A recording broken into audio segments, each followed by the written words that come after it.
y como si esto fuera poco, hacer pactos con las empresas políticas que ya colapsaron y no tienen nada que ofrecerte.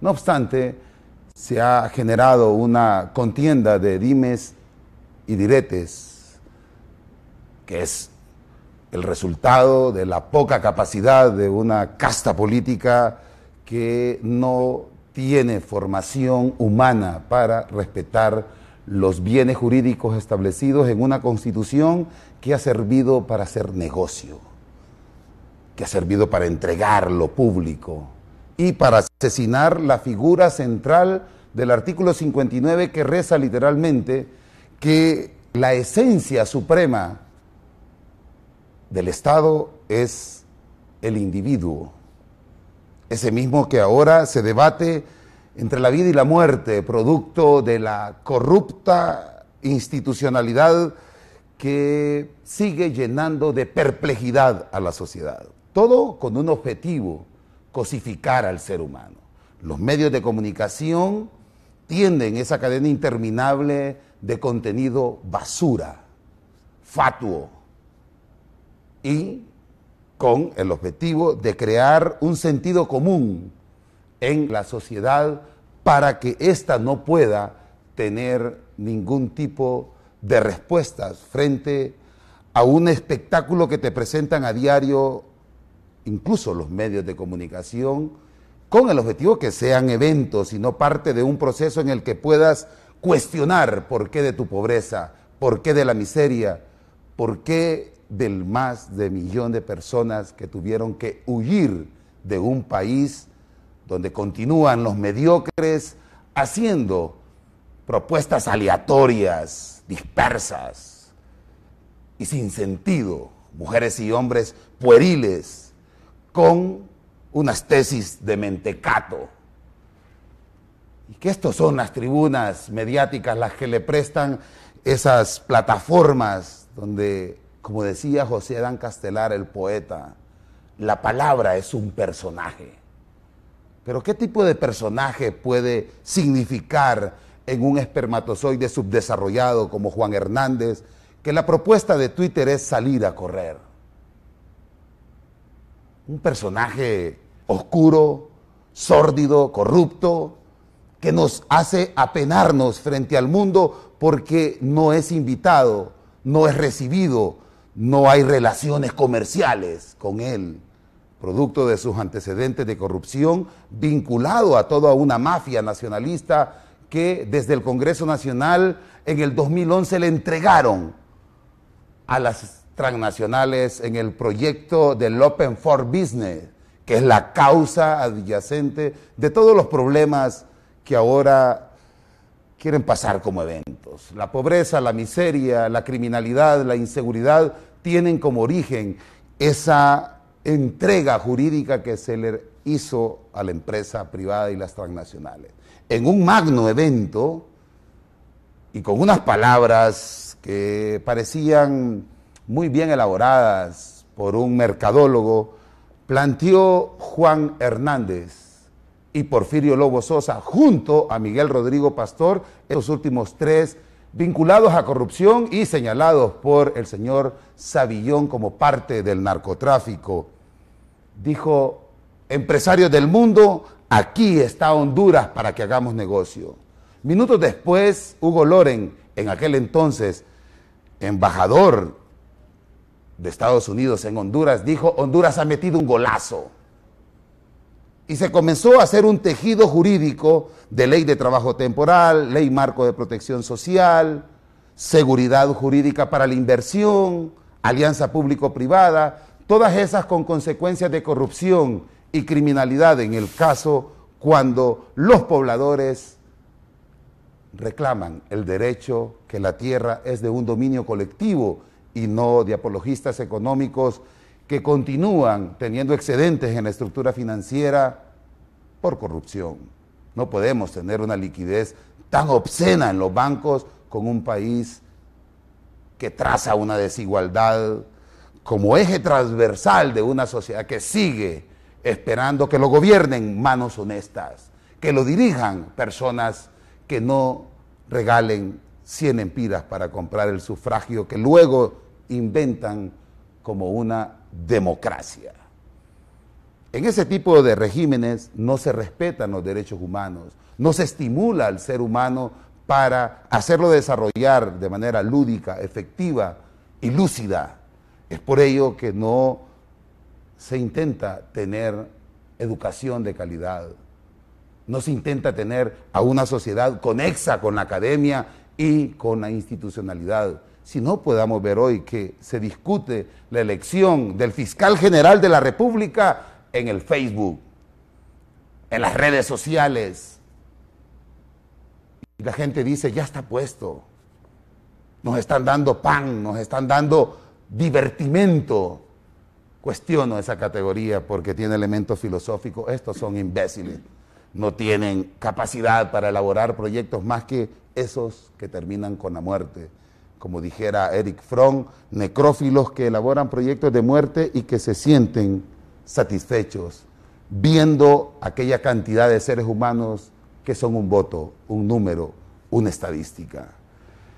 Pero no has escuchado hoy un poema, una propuesta para la construcción del sujeto, pero no como un sujeto sujetado, no ser interpretado, pensado y que solo reproduce lo que es el contenido de medios de comunicación que en una sociedad ética deberían cerrarse. Porque veo cómo condenan cuando alguien dice una frase un poco no común, pero ¿acaso no es más obsceno cuando se miente? ¿Acaso no es más criminal cuando se esconde la realidad y tiene que salir luego por jueces independientes, como es en el caso ahora de España, de Rajoy, quien tuvo la osadía de decirle al mundo, los catalanes no pueden apelar a la independencia, España es un país que se respeta y tiene dignidad? Un delincuente que ahora fue destituido, pero el imperio mediático está dándole otra cara a lo que realmente ocurre ahí. Sin embargo, si hablamos de España, hablamos de una serie de corruptos, pero es un país con una riqueza cultural increíble. No creo que hayan kilómetros de aporte cultural en el mundo como España. Y de hecho, Jesús Quintero tiene a su invitado en este momento leyendo un poema de García Lorca, aquella persona vilmente asesinada por la dictadura. Los estados que reprimen son los estados que no tienen capacidad de dar respuesta. Me gustaría escucharte el llanto de la guitarra. Eso se los pies. Eso que se los pies. ¿Eso que te lo pies? Eso que se los pies. Ah, en pie. Eso que se los pies. Eso que meterle ahí caña. Claro. Vámonos. Empieza el llanto de la guitarra. Se rompen las copas de la madrugada. Empieza el llanto de la guitarra. Es inútil callarla. Es imposible callarla. Llora monótona, como llora el agua, como llora el viento sobre la nevada. Es imposible callarla. Llora por cosas lejanas. Arena del sur caliente que pide camelias blancas. Llora flecha sin blanco, la tarde sin mañana y el primer pájaro muerto sobre la rama. Oh, guitarra, corazón malherido por 5 espadas. Ole, ole, está enorme. ¿Y estás pensando llevarlo al teatro? Yo qué sé yo, esto es lo que sé. Tú tienes que hacer un espectáculo y hacer una gira. La borran. Solo se reconoce más en los diarios la violencia, la criminalidad, las bombas. La belleza la esconden y tiene un sentido. Sin embargo, en Honduras tenemos comunicadores con mucha ética y hoy me acompaña José Adán Castelar, un periodista al cual respeto y admiro mucho, columnista, y algo más importante que eso, con mucha valentía, fue una de las personas que pudo haber adquirido mucho dinero por ocultar el golpe de Estado. Y lo acaparó el golpe de Estado en una situación bien compleja en un aeropuerto despachando a su hijo. Y minutos después la gerencia del canal le llama porque había que comenzar a hacer ese tejido donde ya iba a tomar el poder Micheletti. Y cuando escuché esas declaraciones de José Adán Castelar, quien no volvió a esos medios corporativos, y luego pues fuimos compañeros de trabajo en el 13, una persona a la que me le acerqué mucho a pedirle sugerencias porque yo no había hecho trabajo periodístico, me quedaba viendo su trabajo y también a uno de mis invitados tenía que llevarlo frecuentemente al poeta Castelar, quien dijo: la palabra es un personaje en la vida.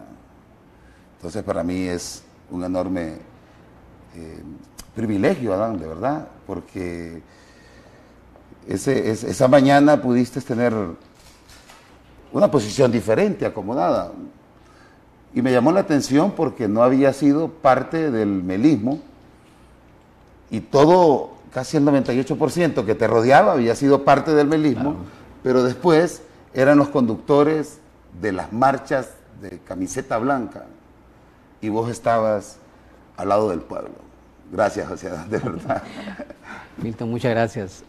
Y de verdad es un privilegio para mí estar aquí esta noche conversando sobre diferentes temas que tengo la oportunidad de hablar con Milton por todo lo que hemos conversado a lo largo de estos años, por algunas coincidencias que hemos tenido y de repente porque nos une lo que une de repente a la mayoría de todos los hondureños, las ganas de tener un buen país, un país respirable con justicia social, sobre todo eso. A mí me tocó vivir ese golpe de Estado muy difícil porque como yo no he sido habitual de los políticos, he creído muy poco, a pesar de que he tenido muchísima vinculación con ellos, muchísima cercanía por la naturaleza del trabajo. Pues por supuesto yo no voté por Mel Zelaya, yo no votaba por nadie y me tocó vivir esta situación dura del golpe de Estado. Nada más pensé que mi formación política y humana no me permitía a mí aceptar una interrupción del orden constitucional, una ruptura de la Constitución de la República y de la gobernabilidad, no importaba quién estuviera. Por eso me opuse al golpe de Estado y bueno, pues me costó el trabajo y muchos años de estar en la ruina, ¿no? porque pasa, me marginaron y me tocó vivir esta situación. José Adán, ¿qué pasa con un periodista que con tu trayectoria has tenido la oportunidad de tener todos los números de teléfono de expresidentes, de presidentes, pero nunca verte involucrado en actos de corrupción? ¿Cómo se puede marcar esa frontera? Hay que mantener ciertos niveles de conducción en la vida de uno. Además, no todos los políticos son corruptos. Eso hay que saberlo aceptar, porque hay gente muy honesta en los partidos políticos, en todos los partidos políticos. Hay gente decente, gente honesta y gente competente. Desafortunadamente no siempre son los que están en la cabeza, no siempre son los que están dirigiendo a sus partidos y la administración pública. Pero sí, yo he conocido gente muy interesante dentro del ambiente de la política y el sector público. Yo quiero conversar contigo dos temas, y uno es, ¿qué se siente amanecer con un presidente sui generis, con un alto porcentaje de impopularidad, en un país tan desigual, pero con unas ganancias de bancos publicadas, en un país que se acrecenta día con día la represión, la persecución para esas gargantas libres, esas gargantas conectadas con el dolor humano? Yo siento que la cotidianidad nos ha absorbido algunas cosas importantes. Quiero decir que no debemos de descuidar que esto es un proceso larguísimo, que Honduras tiene más de 100 años de estar sufriendo por la corrupción, por malos gobernantes y por una exclusión horrorosa. Y lo que estamos viviendo es solo este proceso, es parte de un proceso larguísimo que en nuestro país, si lo pensamos claramente, Milton, pronto cumpliremos 200 años de independencia. En 2021 cumplimos 200 años. Es decir, empezamos más o menos parecido con el resto de países de América Latina, con Uruguay, con Chile. Unos años más, unos años menos nos independizamos en la misma época todos, heredando de la Revolución Francesa este proceso de transformación y del pensamiento de la Ilustración que guió a las personas que manejaban esta zona y logró la independencia. Entonces, ¿cómo podemos entender que haya un desarrollo tan desigual en nuestros países y empezamos a un tiempo que tengamos una diferencia brutal con el desarrollo social de Uruguay, por ejemplo, o de la situación de Chile? ¿Por qué somos diferentes de Cuba? ¿O por qué somos diferentes de Argentina? ¿En qué parte del camino nos perdimos que no supimos aprovechar ese proceso? Y nos hemos quedado ahora como uno de los países más pobres, si no el más pobre de la región. Es decir, no nos hemos empobrecido en estos 4 años. Venimos heredando este proceso larguísimo. El problema es que sigue y sigue y sigue y no lo corregimos. Sobre esa forma de construir al ser humano con una visión, y diría yo, para luego entrar con Mark Hughes, pero ¿cómo construyen los medios de comunicación una agenda que pueda desviar de los temas torales? ¿Cuánto daño le hace la comunicación y cuánto bien le hace cuando hay ética y cuando no lo hay?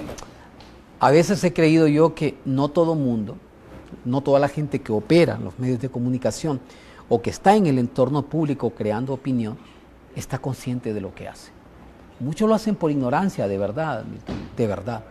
Yo conozco compañeros míos convencidos de lo que están haciendo es correcto, porque no pueden distinguir esta realidad. Los franceses, la filosofía francesa de mitad del siglo pasado llamó a esto la sociedad del espectáculo, que vivimos nosotros en un proceso constante de espectáculo público, es decir, la política y la democracia no se concretan en la práctica, solo vivimos el espectáculo de la democracia. Por eso vemos candidatos a diferentes puestos públicos y en todos los partidos políticos es igual, presentándose como los tenemos, ¿no? Cantando, saltando, poniéndose apodos y todo. ¿Quién hace un planteamiento serio aquí en una propuesta política? Y el que la hace no consigue votos, porque todo el país, y hay que decirlo, incluida la sociedad pobre y empobrecida de Honduras, está dentro de ese juego.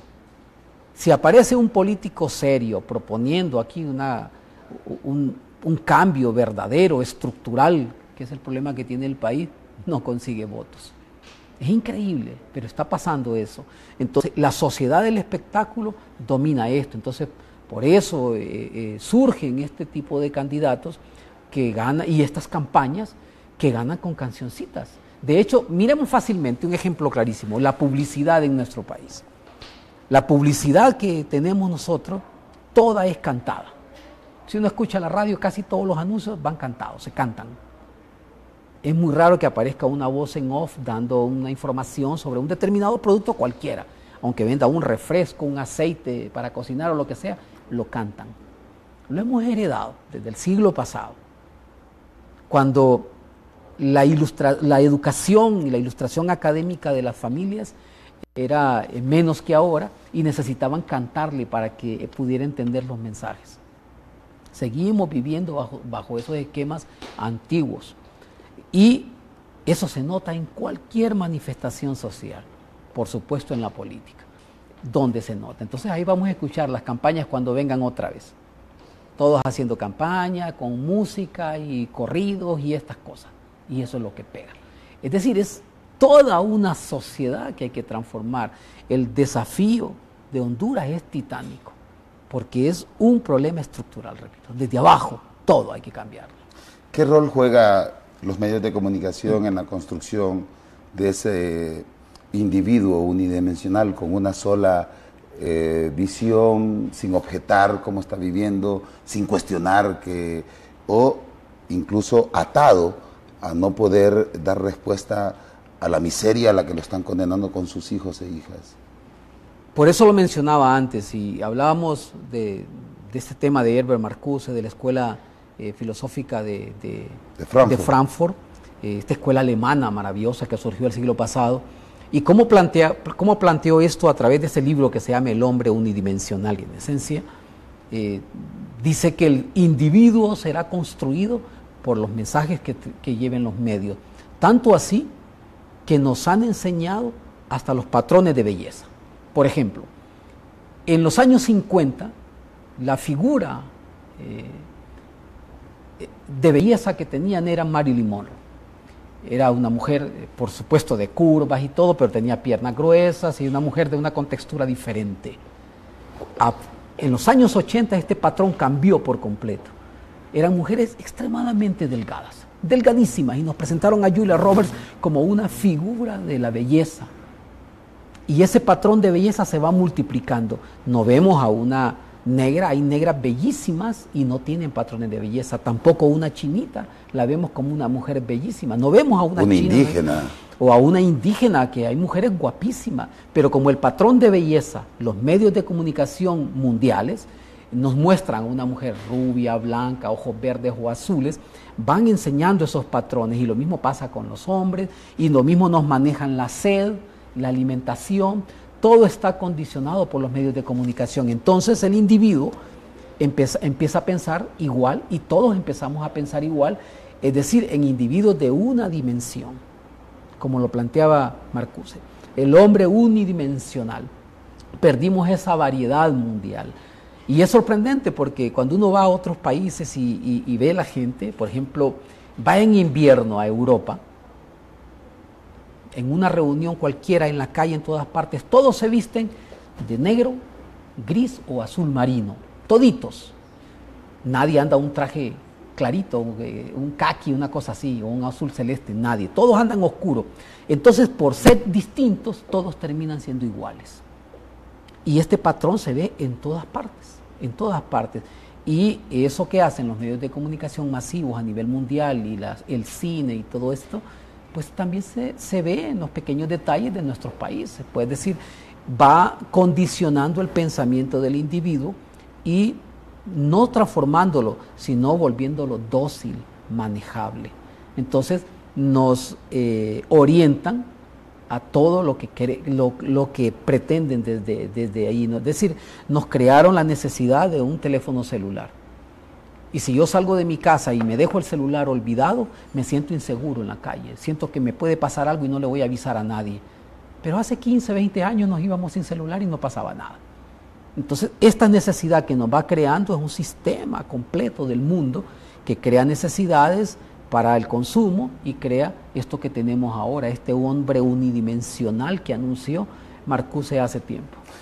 Marcuse habla y toma de Hegel la lógica dialéctica y toma de Heidegger, quien fue uno de sus maestros, su mentor, esa forma de poder tener un poco como el control sobre la realidad, pero interpretando esa realidad. Y hace una tesis que es toral en ese texto que acabas de mencionar, sobre ir llevando al ser humano a que personalice lo que es un derecho, a volver competencia lo que es un derecho. Y una vez cosificado, es una persona que muy fácilmente es manipulado. Y poniéndolo en el contexto de España, por ejemplo, ahora mismo, donde todos los medios de comunicación están dándole otro matiz a lo que pasó con Rajoy. Claro. ¿Cómo, para irlo contextualizando y rescatando esas tesis? Fácilmente puede distinguir uno en la prensa internacional la agenda que están manejando. Si yo ahora en Internet reviso los periódicos de España, de Estados Unidos, de Argentina, de diferentes países, voy a encontrar básicamente 4 noticias fuertes en la agenda internacional. Venezuela, es noticia todos los días. Nicaragua, Corea del Norte, esos son esencialmente los países. Y hay otra noticia por ahí que está constante. ¿Quiénes son estos países o qué representan? La enemistad de Estados Unidos, la agenda política de los Estados Unidos. Eso es lo que está allí. Ayer hubo una manifestación masiva en Argentina La gente protestó por una protesta además que llamaron pan y trabajo, exigiéndole a Macri eso. No estaba en las portadas de los medios de comunicación. Elecciones en Colombia, por supuesto que las mencionan, pero no están en la agenda como las elecciones de Venezuela. No se le dio la misma cobertura. Y por ejemplo, esto que ha pasado en España, es sorprendente. El Congreso de España, se llama el Congreso de los Diputados. El Congreso de España decide, basándose en una resolución jurídica, suspender al presidente y echarlo. Es decir, lo echaron del gobierno, al presidente de gobierno. Lo echan, no solo cambian al presidente de gobierno, cambian al partido político, porque pusieron, Pedro Sánchez pertenece a la oposición de este partido. Ponen a otro partido y ponen además a otro presidente de gobierno. ¿Y cuál era la noticia en los medios de comunicación? No era que habían echado a un presidente, sino que decía que Sánchez asumía el gobierno por Mariano Rajoy. Pedro Sánchez asume como que había ganado las elecciones, es decir, como que era un proceso natural que Pedro Sánchez asumiera el gobierno. ¿Qué tal? Yo solo lo comparo así. Si el Congreso en Caracas hubiese hecho esto con Nicolás Maduro, ¿cuál sería la noticia en el mundo si el Congreso venezolano hubiese echado a Maduro? Diría el titular, lo estoy adivinando, pero diría más o menos: Congreso de Venezuela destituye a Maduro por corrupto. Porque al PP, al Partido Popular de España y a Rajoy lo echaron por corrupto. Así sería el titular que hubieran puesto si hubiese sido esto en Venezuela o si hubiese sido en Nicaragua, por supuesto. Entonces, no negamos que hay situaciones críticas en todos estos países y que por supuesto son noticias, pero podemos distinguir perfectamente que hay una magnificación de la información y una conducción para generar un pensamiento único alrededor de esto. Entonces en España se dio la transición, en cualquier parte debería ser un escándalo, quitar al presidente a medio gobierno, si Rajoy está en mitad de su segundo periodo, y lo echaron por corrupción. No estaba enfermo y no pasó ninguna situación política, por corrupción lo echaron. Y si lo vemos, yo me sorprendí por los números, porque los números de esa corrupción entre 2000 y 2008, estas empresas no sé si lo puedo contextualizar un poco, unas empresas que hacían eventos, que pertenecían a un señor que se llama Francisco Correa, hacía eventos en diferentes lugares de España. Entonces, a través del Partido Popular, que era el que estaba en el gobierno, contrataban los servicios para que estos organizaran los eventos y le pagaban con dinero de algunos ayuntamientos, y los ayuntamientos son las alcaldías, entonces de algunos ayuntamientos, y le pagaban a este señor.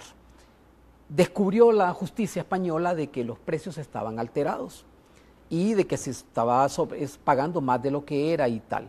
Pero entre 2000 y 2008 le pagaron a esas empresas, que son 4 empresas más o menos de Correa, le pagaron 8 millones de euros. Es decir, los eventos los hicieron. La corrupción no es por los 8 millones, porque le tuvieron que pagar por lo que hizo, pero sí unos 500.000 euros. 500.000 euros. Cuando leo los números y veo que le dan a Francisco Correa 53 años de cárcel por eso, me quedo perplejo. Porque sacar los números en relación a la corrupción. A la corrupción de América Latina, por favor. 8 millones se los roban en un día. Cuando yo veo que a Bárcenas, que era el señor que manejaba las finanzas del Partido Popular de España y recibió 130.000 euros, le dieron 33 años de prisión. Él a su esposa le dio un dinerito para que lo sacara de España y lo fue a depositar a Suiza. Y a ella, por haber hecho eso, le dieron 11 años de cárcel. Y digo, ¿cómo es posible que toda esta cantidad de años? Y si uno ve que las cantidades parecen pequeñas, porque 130.000 euros son unos $150.000, y le dan 33 años de cárcel. Y, por ejemplo, Camps, que era el presidente de la Comunidad Valenciana, de la Comunidad Autónoma de Valencia, Francisco Camps, creo que es él, le regalaron 3 trajes, una compañía constructora, y lo procesaron, porque le regalaron 3 trajes. Claro que podía ser un traje Armani o lo que sea, pero eran 3 trajes, el símbolo es muy pequeño. Lo destituyeron, se fue a la cárcel, luego se involucró en este tema de este caso Gürtel, que es como se llama el caso de España que tumbó a Rajoy. Se llama Gürtel porque el señor protagonista se llama Francisco Correa.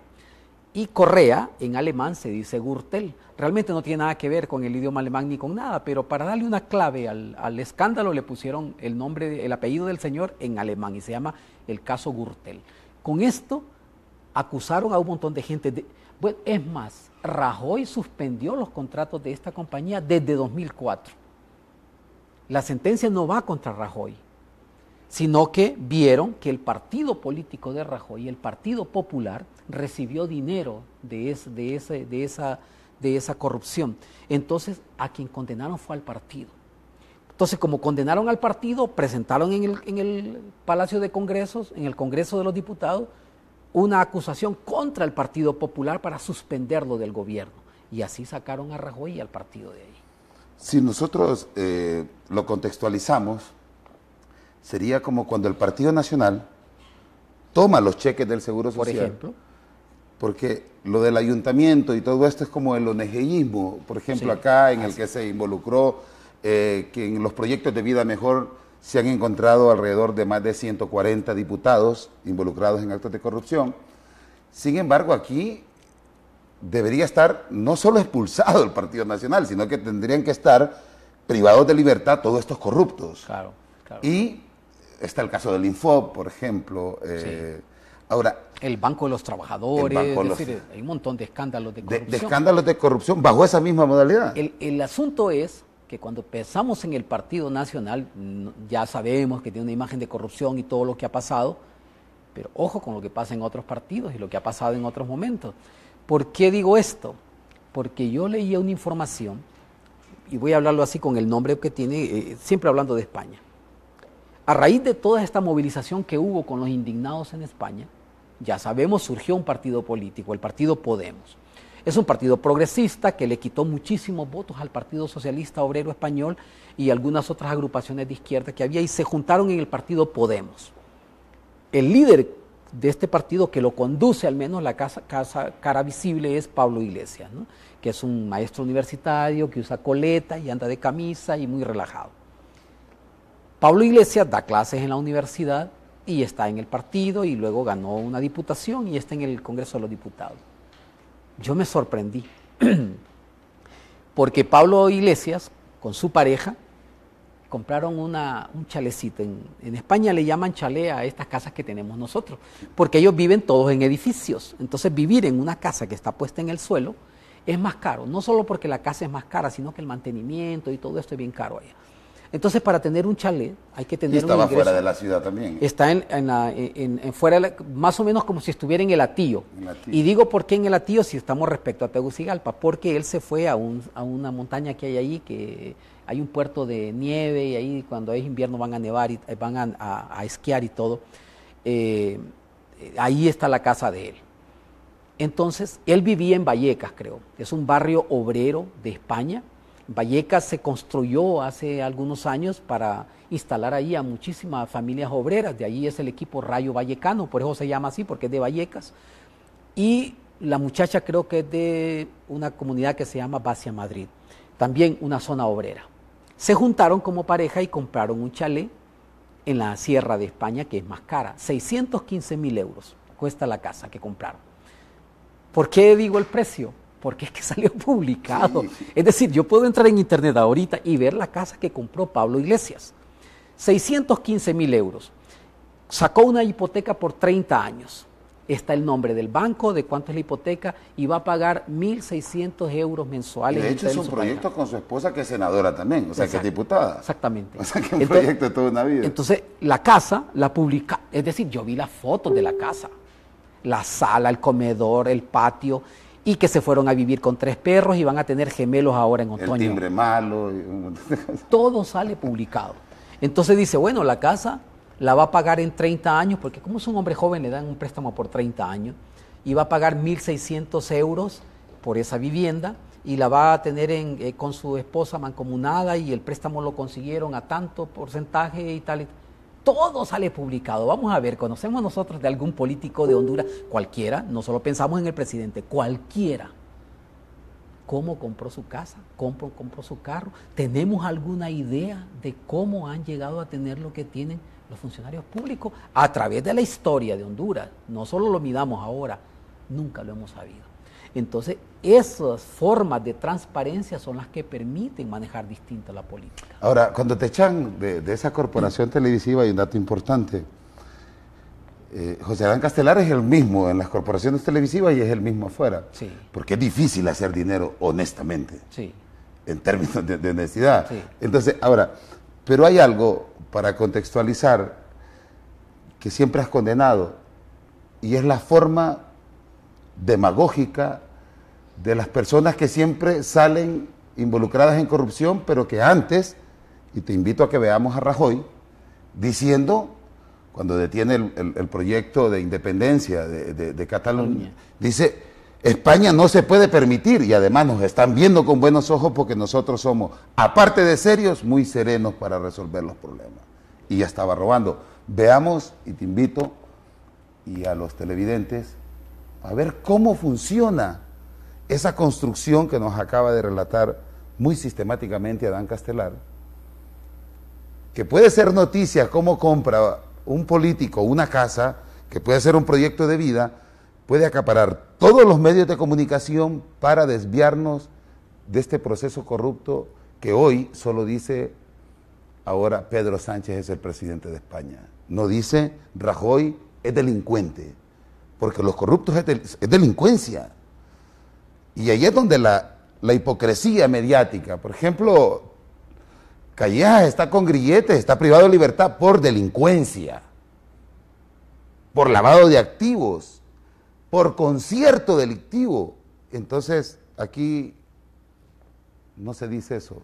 Y cae un muchacho con un teléfono y lo exhiben, le sacan los 45 lempiras que andan y los ponen en 27 bultitos.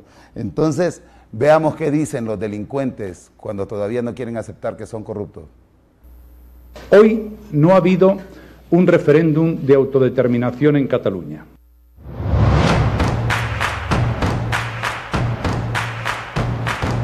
Nuestro Estado de Derecho mantiene su fortaleza y su vigencia, y que lo hace con eficacia y con serenidad.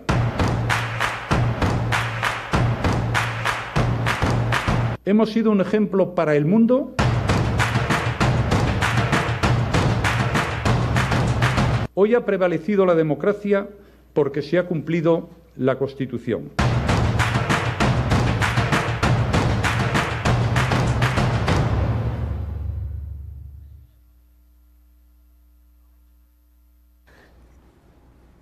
Quiero entrar a un tema que puede darnos ya esta introducción de 42 minutos, se nos va a hacer muy corta la hora y 30.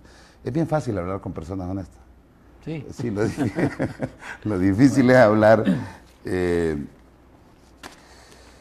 con programas amañados, con programas pactados, donde tenemos una agenda, a esa que renunciaste.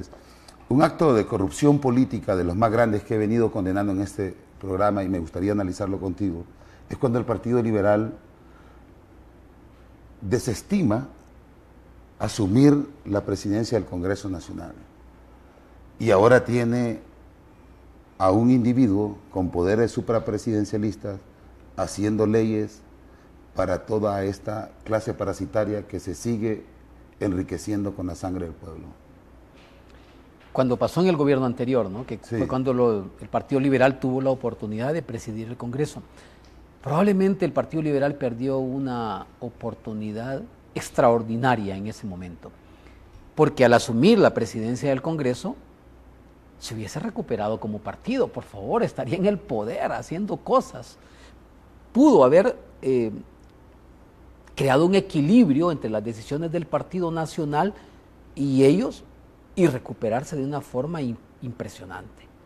Pero no conocemos cuáles son los negocios, aunque intuimos cómo manejan estas cosas, que le impidieron a los liberales que entonces estaban allí en el Congreso Nacional aceptar. Es decir, cuesta entenderlo. ¿Cómo le proponen a alguien que está construido para tomar el poder y le ofrecen el poder y no lo acepta? Es decir, esto no es fácil entenderlo desde una perspectiva lógica, pero como se dieron ahí negociaciones y acuerdos que no sabemos exactamente qué pasó, la historia va a manejar esto toda la vida.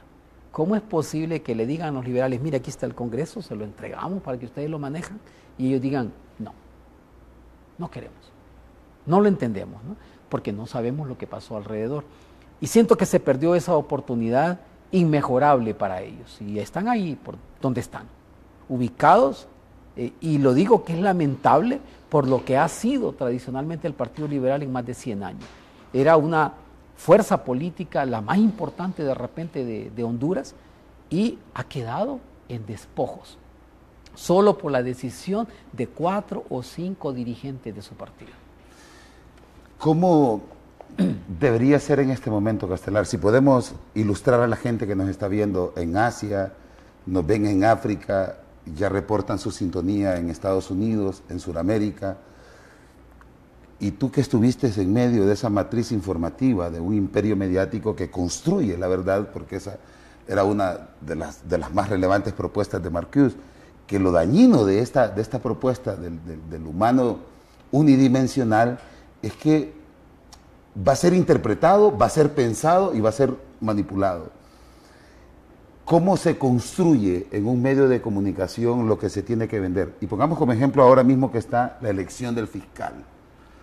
Es decir, en manos de Castelar, una persona ética, en manos como dices tú, de esas personas que construyen el consejo editorial, ¿cómo debería de ser manejado ahora mismo la realidad de este país en ese tema? Luego vamos a otros. Por ejemplo, sospechamos todos, y con razón, de que la elección del fiscal está dada hace tiempo, que se pone a personas ahí ya con una orden establecida, y que lo que van a hacer es parte del espectáculo que hablábamos antes. Lo que hacen es un espectáculo, una sociedad del espectáculo que lo construye para aparentar una legitimidad del proceso. Si uno lo ve, hablan con mucha seriedad y dicen, no, mire, tenemos una comisión que escoge a las personas, y esta comisión es estricta y hace audiencias públicas y tal, y tal, y tal. Y después van a pasar al Congreso y todos los diputados van a elegir sobre 5. El Colegio de Abogados tiene probablemente inscritos 22 o más de 22,000 personas.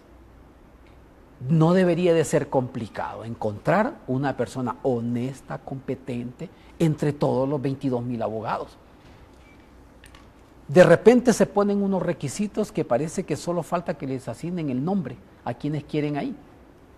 Cuando se dan los requisitos para que aspiren a esto, y se van eliminando de acuerdo a esa misma conveniencia. Al final van a quedar los 5 que ellos quieran, y de esos 5 van a escoger al que ellos quieren. Pero lo hacen televisado, fingen unas comisiones, fingen unos exámenes, todo está fingido para crear alrededor de eso un espectáculo que la ciudadanía crea que de verdad hubo un proceso limpio, transparente y válido que nos permita confiar en quien se escoja como fiscal. Los proponentes, estamos viendo en pantalla ahí, por ejemplo, y muy bien acertado lo que plantea. Si hay 22,000 togados, y si hay exfiscales, si hay juristas con mucha ética en este país, porque yo respaldo lo que tú dices, tanto políticos como empresarios, como algunos, son honestos, aquí no todo está podrido. Pero ¿qué te parecen estas juntas proponentes? Claro, ahí están, estos nombres que estamos viendo. ¿Podemos confiar nosotros en estas personas? Por supuesto que no. ¿Quiénes son los de la junta proponente? Yo le escuchaba a uno diciendo, miren, en Estados Unidos el presidente de la República, el presidente del país, es el que propone al fiscal general en Estados Unidos, y luego el Senado o el Congreso lo votan y dicen que sí o que no. Pero el fiscal general de los Estados Unidos equivale más o menos al procurador general de la República de nosotros. Es decir, el fiscal de Estados Unidos no es el mismo fiscal de nosotros, allá es para defender al Estado, el fiscal general. En Honduras, el fiscal general es el que defiende a la sociedad. Entonces, ahí te detengo, perdóname. Sí. Entonces, los medios de comunicación, si fueran serios y no estuvieran al servicio deberían de invitar a esta junta proponente y decirle, bueno, ¿cuáles son los mecanismos que ustedes están utilizando? Claro. ¿Cómo se certifican? Claro. ¿A quién representan? Claro, así es. Hasta que no los votemos nosotros, es decir, hasta que el fiscal general y el presidente de la Corte Suprema de Justicia no vaya en una elección con papeleta donde todos los hondureños los votemos, va a ser difícil confiar en cómo los eligen. Muy difícil. Ahora, si vinieran los abogados, si hiciera una campaña, cualquier abogado participara en una campaña y nosotros votáramos por ellos, que nos pudieran convencer como personas, porque tiene que ser buena persona. Para ocupar un puesto de eso, lo primero tiene que ser buena persona. Después un buen abogado. Y después la decencia que podemos permitirle, porque tampoco vamos a decir que aquí todo el mundo es impoluto, no. Pero que le permita tener independencia en su trabajo. Y eso no quita que pertenezca a un partido determinado, si uno puede pertenecer a un partido y ser honesto. Es decir, que yo oigo que es que ese es nacionalista y este otro es liberal. Ese no es el problema. Porque también puede haber un corrupto que no pertenezca a ningún partido. Eso no tiene nada que ver. Pero por lo menos que no importa su filiación política como individuo, pero que en su comportamiento en frente de una institución como esta se comporte como profesional. Eso es lo que quisiéramos ver. Pero el proceso lo desconfiamos desde la vez pasada, como desconfiamos de la elección de la Corte Suprema de Justicia, y la situación va a seguir así, y así ha sido durante tanto tiempo. Antes era normal, ese era el asunto. Yo me acuerdo cuando se escogieron los presidentes de las Cortes de gobiernos pasados. Yo lo miré de cerca, desde adentro. Antes, lo digo por lo que vi antes, ¿verdad? El presidente de la Corte Suprema de Justicia era un subalterno del presidente de la República, y también el presidente del Congreso. Eran subalternos, siempre lo han sido. El presidente de la República lo llamaba y le decía qué decreto iba a meter. Es decir, esa independencia de poderes que se supone es el hormigón que sostiene el edificio de la democracia, no funciona en Honduras. Y nosotros a veces lo vemos corto y pensamos en la actualidad de lo que está pasando, porque nos venden actualidad. Toda la información que nos dan, todo es actualidad. Pero también pasó en el gobierno anterior, en todos los que han pasado. Y era normal, y lo digo porque yo lo cubría. Y era normal que el presidente de la República convocara a los diputados y los reunía en un hotel de aquí. Él los convocaba sin pedirle permiso al presidente del Congreso. Le decía, los llamaba y le decía, vamos a reunirnos en tal parte. Esa independencia nunca ha existido en Honduras. Esa independencia de poderes que permite el equilibrio y el proceso democrático nunca ha existido. Lo que pasa es que ahora la gente lo distingue más y puede protestarlo, quejarse y decir un montón de cosas. Pero antes era normal. Yo fui a cubrir las reuniones. Íbamos como periodistas y ninguno cuestionaba la independencia, nadie hablaba de eso. Y el presidente de la Corte, el presidente de la República lo llamaba, él les venía y se venía a la presidencial. Es cierto, era como un subalterno, siempre lo ha sido. Pero los tiempos cambiaron, la gente se fue a las calles, ha protestado, se ha informado un poquito más y ahora tiene la posibilidad de cuestionar lo que está pasando. José Adán, se hablan de cuatro, y así coloquialmente, cuatro patas que están sosteniendo a Juan Orlando Hernández, quien es el resultado de un fraude electoral. Y digo esto porque todos los organismos lo han manifestado, así lo ha dicho la realidad misma. Lo mediático, el poder económico, las Fuerzas Armadas y el poder mediático con la Iglesia. ¿Cuál de estos es más preponderante? ¿De cuál es más prescindible Juan Orlando? ¿De cuál es más imprescindible Juan Orlando? De estos sostén que tiene para seguir en este régimen. Hay unos que son muy interesantes. La Iglesia y los medios de comunicación se sostienen con dinero. Entonces hay una relación comercial entre ambos, se necesitan las partes, ¿de acuerdo? Con las Fuerzas Armadas, pues una estructura distinta, funciona por supuesto con dinero, pero los militares tienen una formación, por ejemplo, ellos creen que solo ellos son patriotas, ¿no? Es decir, ellos descartan que cualquier otra persona en el mundo, en el país, se pueda hacer patriota. Y basan eso en su manejo de su relación con el Ejecutivo. Obviamente hay mucho dinero de por medio, pero hemos visto cómo muchos sacerdotes y muchos pastores evangélicos viven son como polillas alrededor de una bombilla, ¿no? Entonces, alrededor del gobierno giran en torno a esto porque les representa dinero, mucho dinero. Algunos, digo algunos porque hay sacerdotes honestos como hay pastores evangélicos honestos. Entonces ellos tienen esta relación comercial. Ellos hablan lo que dicen en los medios, lo que escuchamos constantemente, todos los días hablan los pastores y todo, y a cambio de esto pues reciben el respaldo del gobierno. Entonces, pero yo creo que se podría desligar en algún momento, sobre todo de la gente de las iglesias. Los medios cuesta un poco más porque es la forma de crear opinión pública y tener un soporte público en esto. Una elemental pregunta, pero necesaria en este momento para ir con este guión. ¿Qué sostiene Juan Orlando? ¿Mirás a Juan Orlando terminando el periodo presidencial? Sí. ¿Mirás arreglos? No, yo creo que sí va a terminar, va a llegar. Aquí hay un componente importante de la comunidad internacional. En las elecciones antepasadas, yo conversaba con la gente que vino de la Unión Europea a observar el proceso. Y alguien se acercó y les decía, mira, aquí hubo un fraude, no sé qué cosa, todo esto que pasaba. Yo recuerdo que alguien dijo, mire, si nosotros hablamos de un fraude aquí, este país va a explotar. Va a terminar en una convulsión imparable. Ese temor de que el país se convulsione les permitió, de alguna manera, aceptar el proceso como estaba, para que no se incendiara la cosa, para no atizar el fuego. Y lo otro es que tampoco sabemos qué convenios internacionales hay para manejar esto. ¿Y por qué lo digo de esta manera, Milton? Hay unos documentos interesantes que han elaborado en América del Sur de cómo Estados Unidos, a través del control de la justicia, es decir, de los aparatos de justicia de todos estos países latinoamericanos, tiene el control de los gobiernos. Y si no el control, la amenaza, el chantaje y la extorsión de los gobiernos a través del control de la justicia. Entonces, de repente, no sé si estará pasando exactamente, pero sospecho que sí. A Juan Orlando Estados Unidos lo amenaza con la justicia. ¿Por qué digo esto? Por lo que ha pasado en América del Sur. A través de la manipulación de la justicia, ya sabemos que Estados Unidos ha suspendido los golpes de Estado sangrientos que daba antes y ahora lo hace a través de la aplicación de justicia.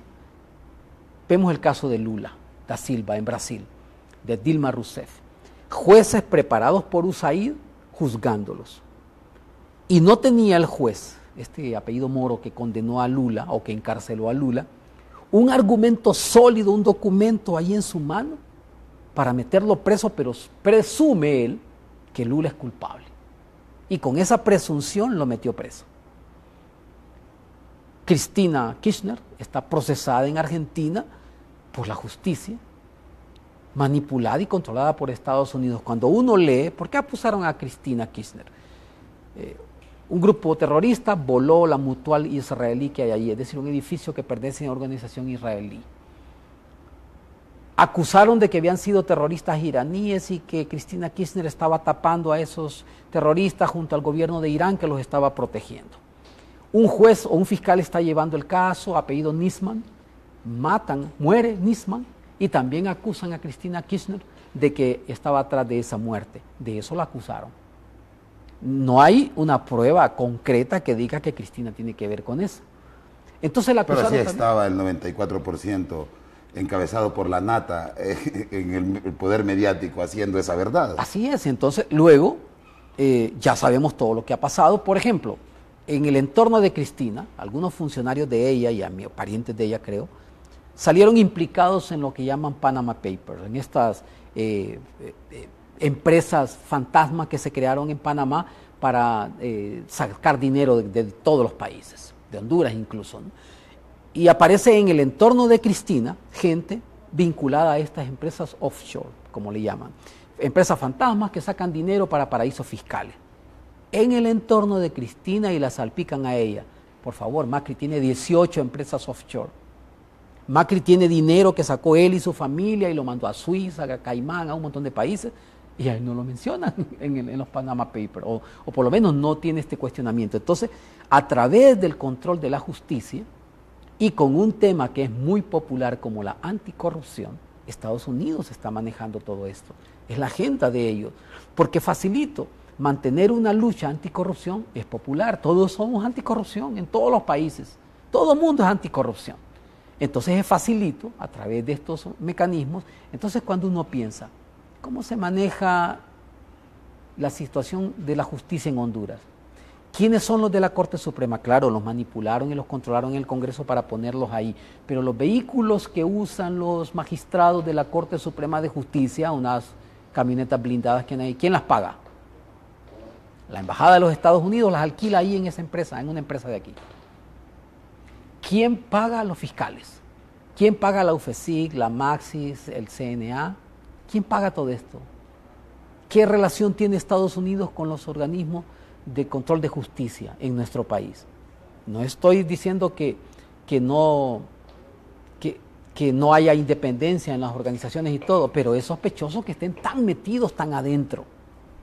Entonces esto puede generar desde ahí, con esta amenaza, chantaje, extorsión a cualquier gobernante, a cualquier político.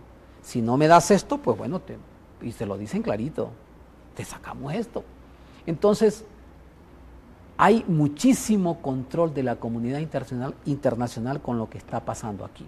¿Qué propuso la OEA cuando pasaron las elecciones el año pasado? Que se repitieran las elecciones en Honduras. ¿Qué propuso la Unión Europea de entrada? Que se repitieran las elecciones, porque cambiaron su discurso inmediatamente. ¿Por qué lo cambiaron? Porque lograron negociar con el gobierno, lograron llegar a un entendimiento de decirle, bueno, sí, te quedas ahí, pero a cambio nos tienes que dar algo. Y cambió Almagro su discurso, y cambió la Unión Europea y todo el mundo. Esta es parte de la geopolítica de Estados Unidos. Y a esa parte redondito el programa te quiero llevar con esta última media hora sobre la segunda parte del tema, que es que Juan Orlando y todos estos grupos de poder convirtieron en Honduras la corrupción como algo relativo, porque aquí los corruptos gozan de impunidad. Y llevaba un poco de sarcasmo, pero cuando estaba con la categoría decía, bueno, ¿por qué no hablamos del 2011 y todo ese contenido jurídico que se le hizo a estos países? En el 2011 se abre el Open for Business, que es una de las causas estructurales en cuanto a corrupción más grandes de la historia de este país. Porfirio Lobo Sosa, en ese entonces presidente de la República, y Juan Orlando Hernández como presidente del Congreso Nacional. Miguel Rodrigo Pastor como director de Soptravi, ya venían haciendo esa reducción del estado de bienestar a un estado altamente solo regulador. En ese entonces, Martinelli, que era uno de los expositores, no sé si a vos también te tocó cubrir, Álvaro Uribe Vélez, que también está en los Panama Papers, los asesores de ese proyecto, todos, sin excepción alguna, están vinculados en corrupción. Y algunos con narcotráfico. Con narcotráfico. Como Uribe y otros, ¿no? Como Martinelli. Sí. Y de hecho, esa planificación que se realizó, me recuerdo que Chong Won protestó, era secretario de Finanzas en ese momento. Y en un canal de televisión aquí, con un programa que se llama ¿Por qué nos importa?, lo trataron mal a Chong Won, porque Chong Won planteaba que no era posible de que estuvieras diciéndole a los empresarios, tenga este ejército de desempleados con la ley de trabajo temporal. Es decir, porque para nosotros los que estudiamos el comportamiento de la sociedad, si vos sos empresario y te digo yo, aquí tenés 300 personas que no tienen que comer y los puedes contratar como vos querrás, te estoy diciendo que hay 300 esclavos. Claro. Entonces, en ese discurso de Juan Orlando Hernández, la parte toral era la seguridad jurídica para las empresas y para las transnacionales. Y ahí comienza el Open for Business. Y luego ya la discusión de las ciudades de desarrollo, de empleo, y prometieron ahí 600,000 empleos. Entonces comienza ese círculo vicioso, y ahí es donde yo quiero que analicemos un poco cuánto daño le hizo el imperio mediático al ocultar esa verdadera agenda, que comparto contigo totalmente, de una cooperación internacional nefasta en nuestro país, que te puede apoyar a un organismo como la MASI, pero luego cuando Almagro comienza a determinar que la UFESIC está teniendo alcances sobre ya la corrupción estructural, dice, no, quitémoslo. Pues aquí no se habla de Luis Santos, el fiscal, Sí. que le hicieron un atentado, que está amenazado a muerte, porque eso como que no interesa. Pero sobre esos temas que te acabo de plantear, que también vos cubriste. Voy a empezar con una anécdota de una cosa que me pareció impresionante, porque tiene que ver todo. Cuando Mel Zelaya llegó al gobierno, yo ya lo dije, no voté por Mel ni he simpatizado mucho con los gobernantes. No digo que es que no me caigan bien, sino que he mantenido alguna distancia, ¿no? Es decir, una distancia hasta donde he podido. Pero yo recuerdo que en una de las secretarías, que era una secretaría de desarrollo o algo así, descubrieron cuando llegaron que un programa determinado, que era financiado por la comunidad internacional, habían despilfarrado todo el dinero. No recuerdo cómo se llama el programa pero era como para reforestar unas partes de Honduras y apoyar el desarrollo social, socioeconómico de algunas comunidades. El dinero venía de la Unión Europea y lo habían despilfarrado. Había una cosa interesante, no se lo había robado el director del programa, ni se lo había llevado para su casa y se había hecho millonario. No, lo había malgastado. Alquilaba vehículos carísimos todo el tiempo, hacían grandes fiestas, viajaban y todo eso, y despilfarraron el dinero de la Unión Europea. Entonces, pusieron una persona en la Unión Europea, era un italiano, y él a través de la Embajada de España me localizó a mí y me invitó a almorzar. Y yo estuve almorzando con él porque quería conocer un poco lo que pasaba en Honduras directamente de alguien que estaba allí relacionado con las noticias. Es decir, entonces nos fuimos a almorzar y a raíz de ese almuerzo, pues mantuvimos una comunicación constante. Cuando yo le conté esto, o le planteé esto, porque él ya lo sabía, por supuesto, de todo ese dinero que se había despilfarrado, que era de la Unión Europea y tal, yo quería saber qué iba a pasar. Si estaba en riesgo la cooperación de la Unión Europea por ese despilfarro. Y me dijo, no, claro que no, eso pasa. Yo me quedé impactado. Sobre todo era un italiano, viene de toda su cultura europea, de transparencia y anticorrupción y todo esto. Y le digo, ¿pero cómo me dice eso? Mira, me dice, nosotros ya damos por hecho que algunas cosas no van a salir bien. Yo puedo mostrarle allá en mi país que esto está ocurriendo y yo no quiero que corten la ayuda para Honduras. Pero además me lo explicó de esta forma Milton y yo me sorprendí. Estos gobiernos europeos, por la presión popular, por la presión de su propia gente, tienen que presupuestar, es decir, incluir en su presupuesto nacional del año la cooperación internacional. Hace algún tiempo había incluso un grupo en España que se llamaba el 1.5, se llamaba el grupo. Entonces ese grupo le exigía al gobierno español dedicar el 1.5% del presupuesto, que es muchísimo dinero por supuesto, a la cooperación internacional. Y esta cooperación lo presupuesta y saca el dinero y después no le da seguimiento. No importa lo que pase, no hay ningún control. Miren, nosotros se lo entregamos a ustedes y ustedes lo malgastan, es su problema. Yo me impresioné por la tolerancia ante esto. Y si esto pasaba con la Unión Europea, porque en ese momento era dinero de la Unión Europea, es decir, no era de un país en particular, no era de Italia, no era de España, no era de Alemania ni de Francia, sino que hay otro fondo de la Unión Europea como tal. Y ese es el que se había despilfarrado. Y me dijo, no, me dice, esto suele pasar. Yo me quedé avergonzado, porque dije, esto es lo que piensan de los hondureños. Esto es lo que piensan de nosotros, que ellos ya tienen asumido que una parte la vamos a desperdiciar, la vamos a derrochar o nos la vamos a robar.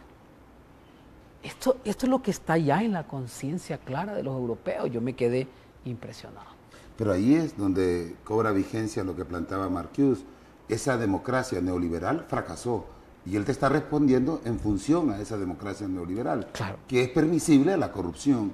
Claro, ellos lo permiten porque quieren mantener la estructura. Berlusconi tiene más de 700 procesos, claro, y dirigía a Italia. Ellos la intención es que esto se mantenga como está. Esa es la intención.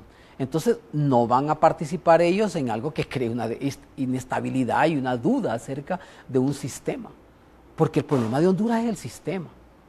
Cuando pensamos en el tema de maras, inmigrantes, 100,000 personas se van al año de Honduras. Esa es la exclusión y la profunda desigualdad que vivimos. Esa es parte de la desigualdad. Si nosotros lo comparamos, y yo siempre lo digo, ¿qué pasa en Bélgica? Hay 1% en Bélgica que es muy rico. En la población, 1% muy rica. Y hay un 1.5% que es pobre. Pero hay 97% de clase media.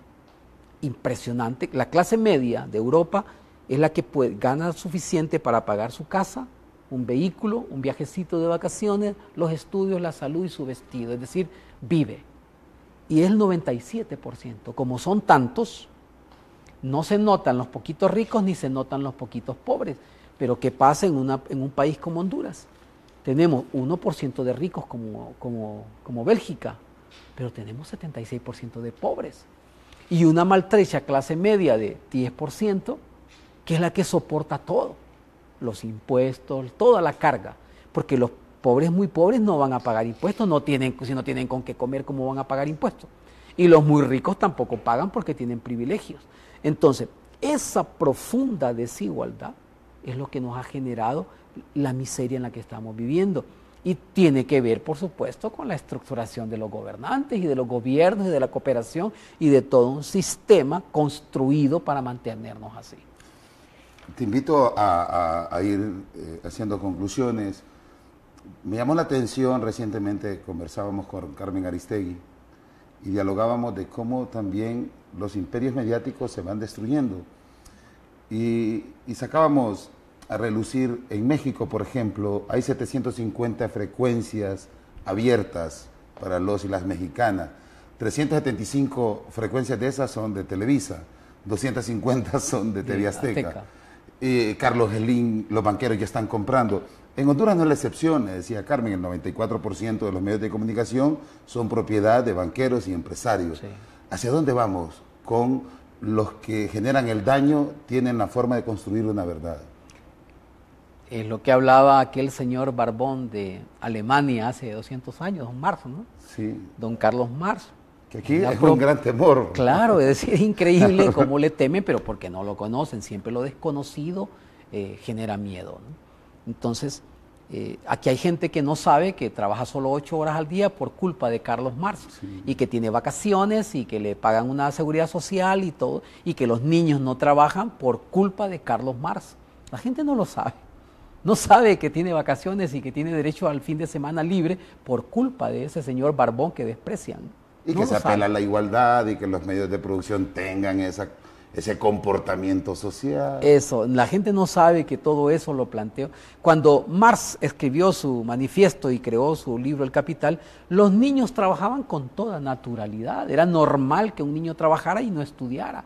Y crearan un obrero para la revolución industrial que estaban haciendo. Entonces, era normalito. Ahora vemos así, hasta en el discurso oficial, hablando en contra del trabajo infantil, que hay que combatir eso. Niños, y con unos argumentos tan pueriles, tan, diría yo, tan de primate, porque aquí te dicen, es que le van a quitar la casa. No, las expropiaciones se dan cuando aquí vos haces un recuento, como decías vos, veamos cómo hicieron tanto dinero, porque las casas en Estados Unidos, todo eso tiene una base podrida. Claro. Es decir, por eso digo que el problema es la propiedad de los medios de producción, por eso me remitía a Marx. Lo que queremos decir es el dueño del negocio. Y él lo planteaba de una manera interesante. Por ejemplo, y yo lo he puesto de ejemplo ya, si esta camisa costara 500 lempiras, el que la fabrica invierte 50 en comprar la tela, los botones y el hilo con que se costura. Y después dice, le voy a ganar 100 lempiras. Y paga 50 lempiras en publicidad y otra cosa en transporte y en almacenaje y luego la lleva a una tienda. Y el de la tienda dice, yo le voy a ganar otros 100 lempiras. Y cada uno de los personajes involucrados le gana 100, 150 lempiras. Eso, y la camisa me la venden en 500. Pero ¿cuánto ganó la obrera que en la maquila cortó la tela, hizo la camisa y le dio la forma? ¿Cuánto gana de esos 500 lempiras? 7. 7 lempiras. Y el dueño de la tienda solo la recibe, la exhibe y gana 100 por ella. Y el dueño que la fabricó gana 150 por esa camisa. Entonces, como la obrera solo ganó 7, dejó de percibir la parte que perciben los demás. Pero generó un plusvalor. Es que eso que dejó de percibir ella es lo que Marx llamaba la plusvalía. Y no haber ganado ese dinero que tuvo que haber ganado, le llama explotación. Eso es lo que reclaman todos los trabajos de Honduras, y no saben que Marx lo había planteado hace casi 200 años, porque esa es la relación. Por ejemplo, en un banco de aquí, en un banco cualquiera, el guardia que está abajo, ahí en un mostrador, diciéndole buenos días a todos los empleados que entran, porque está dentro, no el que esté afuera en el edificio, el que está dentro en un mostrador, gana 11.000 lempiras. 11.000 lempiras por estar ahí. Pasa el gerente todas las mañanas y le dice, buenos días, señor gerente, y buenas tardes. El gerente sube al ascensor, sube al 3er piso, 4º piso del edificio, y el guardia está cuidando el edificio, ¿cierto? El gerente sube a cuidar el dinero del banco, que es el dinero de los ahorrantes y tal. El guardia gana 11.000 lempiras y el gerente gana 500.000. La diferencia entre un sueldo y el otro es brutal. Entonces, ¿qué pasa? Que el señor que gana 500.000 no necesita 500.000 para vivir. Entonces va a ir acumulando y haciéndose muy rico, y el guardia seguirá para abajo, porque su salarito se va a ir depreciando. Lo mismo pasa con la señora de la maquila, que gana 7 lempiras por la camisa, porque el dueño de la fábrica seguirá ganando 150 lempiras por cada camisa y se va a ir enriqueciendo, y ella se va a ir empobreciendo. Esa es la desigualdad. Esa es la desigualdad que nos tiene, con 74% de pobreza, con 42% de indigencia en este país. Entonces solo hay un 1% que vive muy bien y un 74% que está viendo que se cae de la mesa para vivir. José Adán, vos más que nadie sabés que has estado también ahí adentro de esas conversaciones que donde se toman las grandes decisiones, entre comillas, para condenar a la felicidad o a la amargura a un pueblo. Y que sabemos que los presidentes, por muy estúpidos que sean, tienen asesores. Sí. ¿Qué está pasando con este tipo que produce miserables, que produce corrupción, que todo lo que está casi alrededor de él, encontramos bancos, encontramos empresas ligadas a la corrupción, redes de corrupción dentro del Congreso Nacional, y que están comprando los derechos humanos más importantes, inelásticos, como la salud?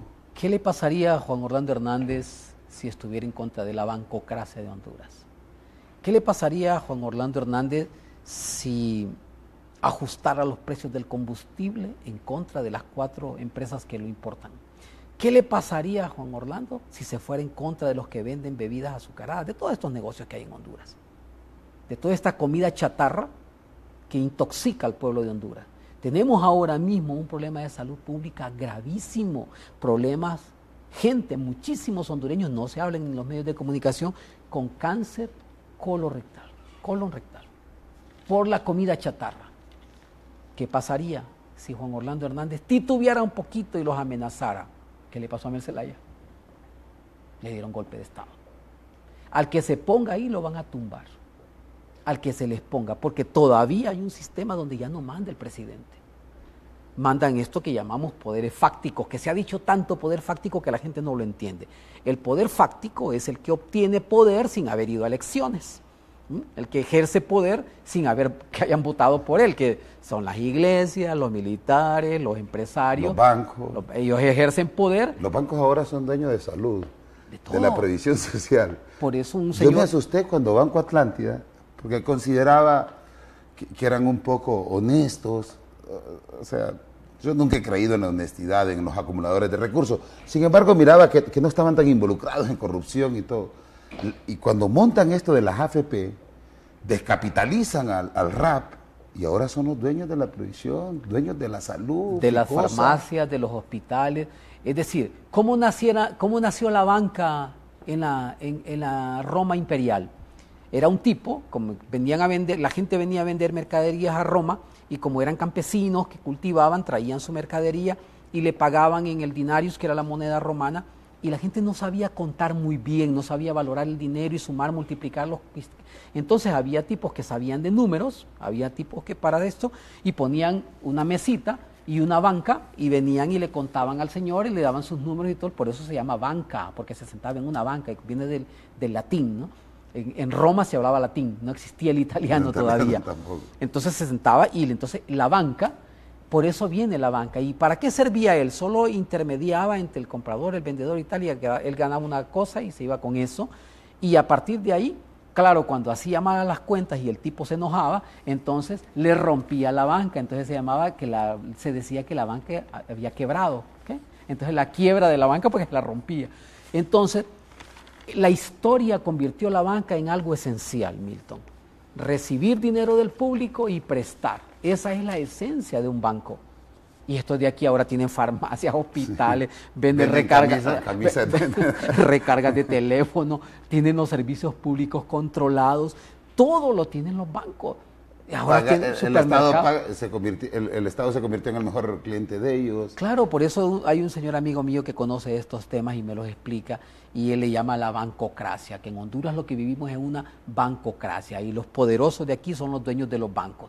Y yo recuerdo que Juan Orlando Hernández hace mucho tiempo, cuando era candidato, se refirió a eso, porque como no... y dijo, yo soy un provinciano que no soy amigo de banqueros. Es que era... ¿Te acordaste de ese discurso? Pero es que tenía razón, porque los presidentes se elegían aquí en un banco.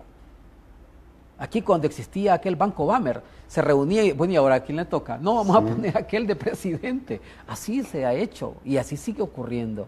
Entonces los bancos han llegado a mantener tanto el poder en el país, y para cualquier político, para cualquiera que intente hacer algo, yo creo que corre un enorme riesgo.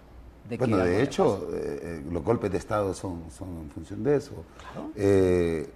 Las muertes que corren sobre la mano de Juan Orlando Hernández, que lo hemos dicho también, la gente tiene que identificar los enemigos del pueblo, y le exigimos al COEP, la Comisión Nacional de Banca y Seguro, ¿por qué no entregan esos documentos donde están esas? Yo creo que el presidente de la República de Honduras es como el presidente de los Estados Unidos, que solo es un ejecutor de un sistema, ¿no?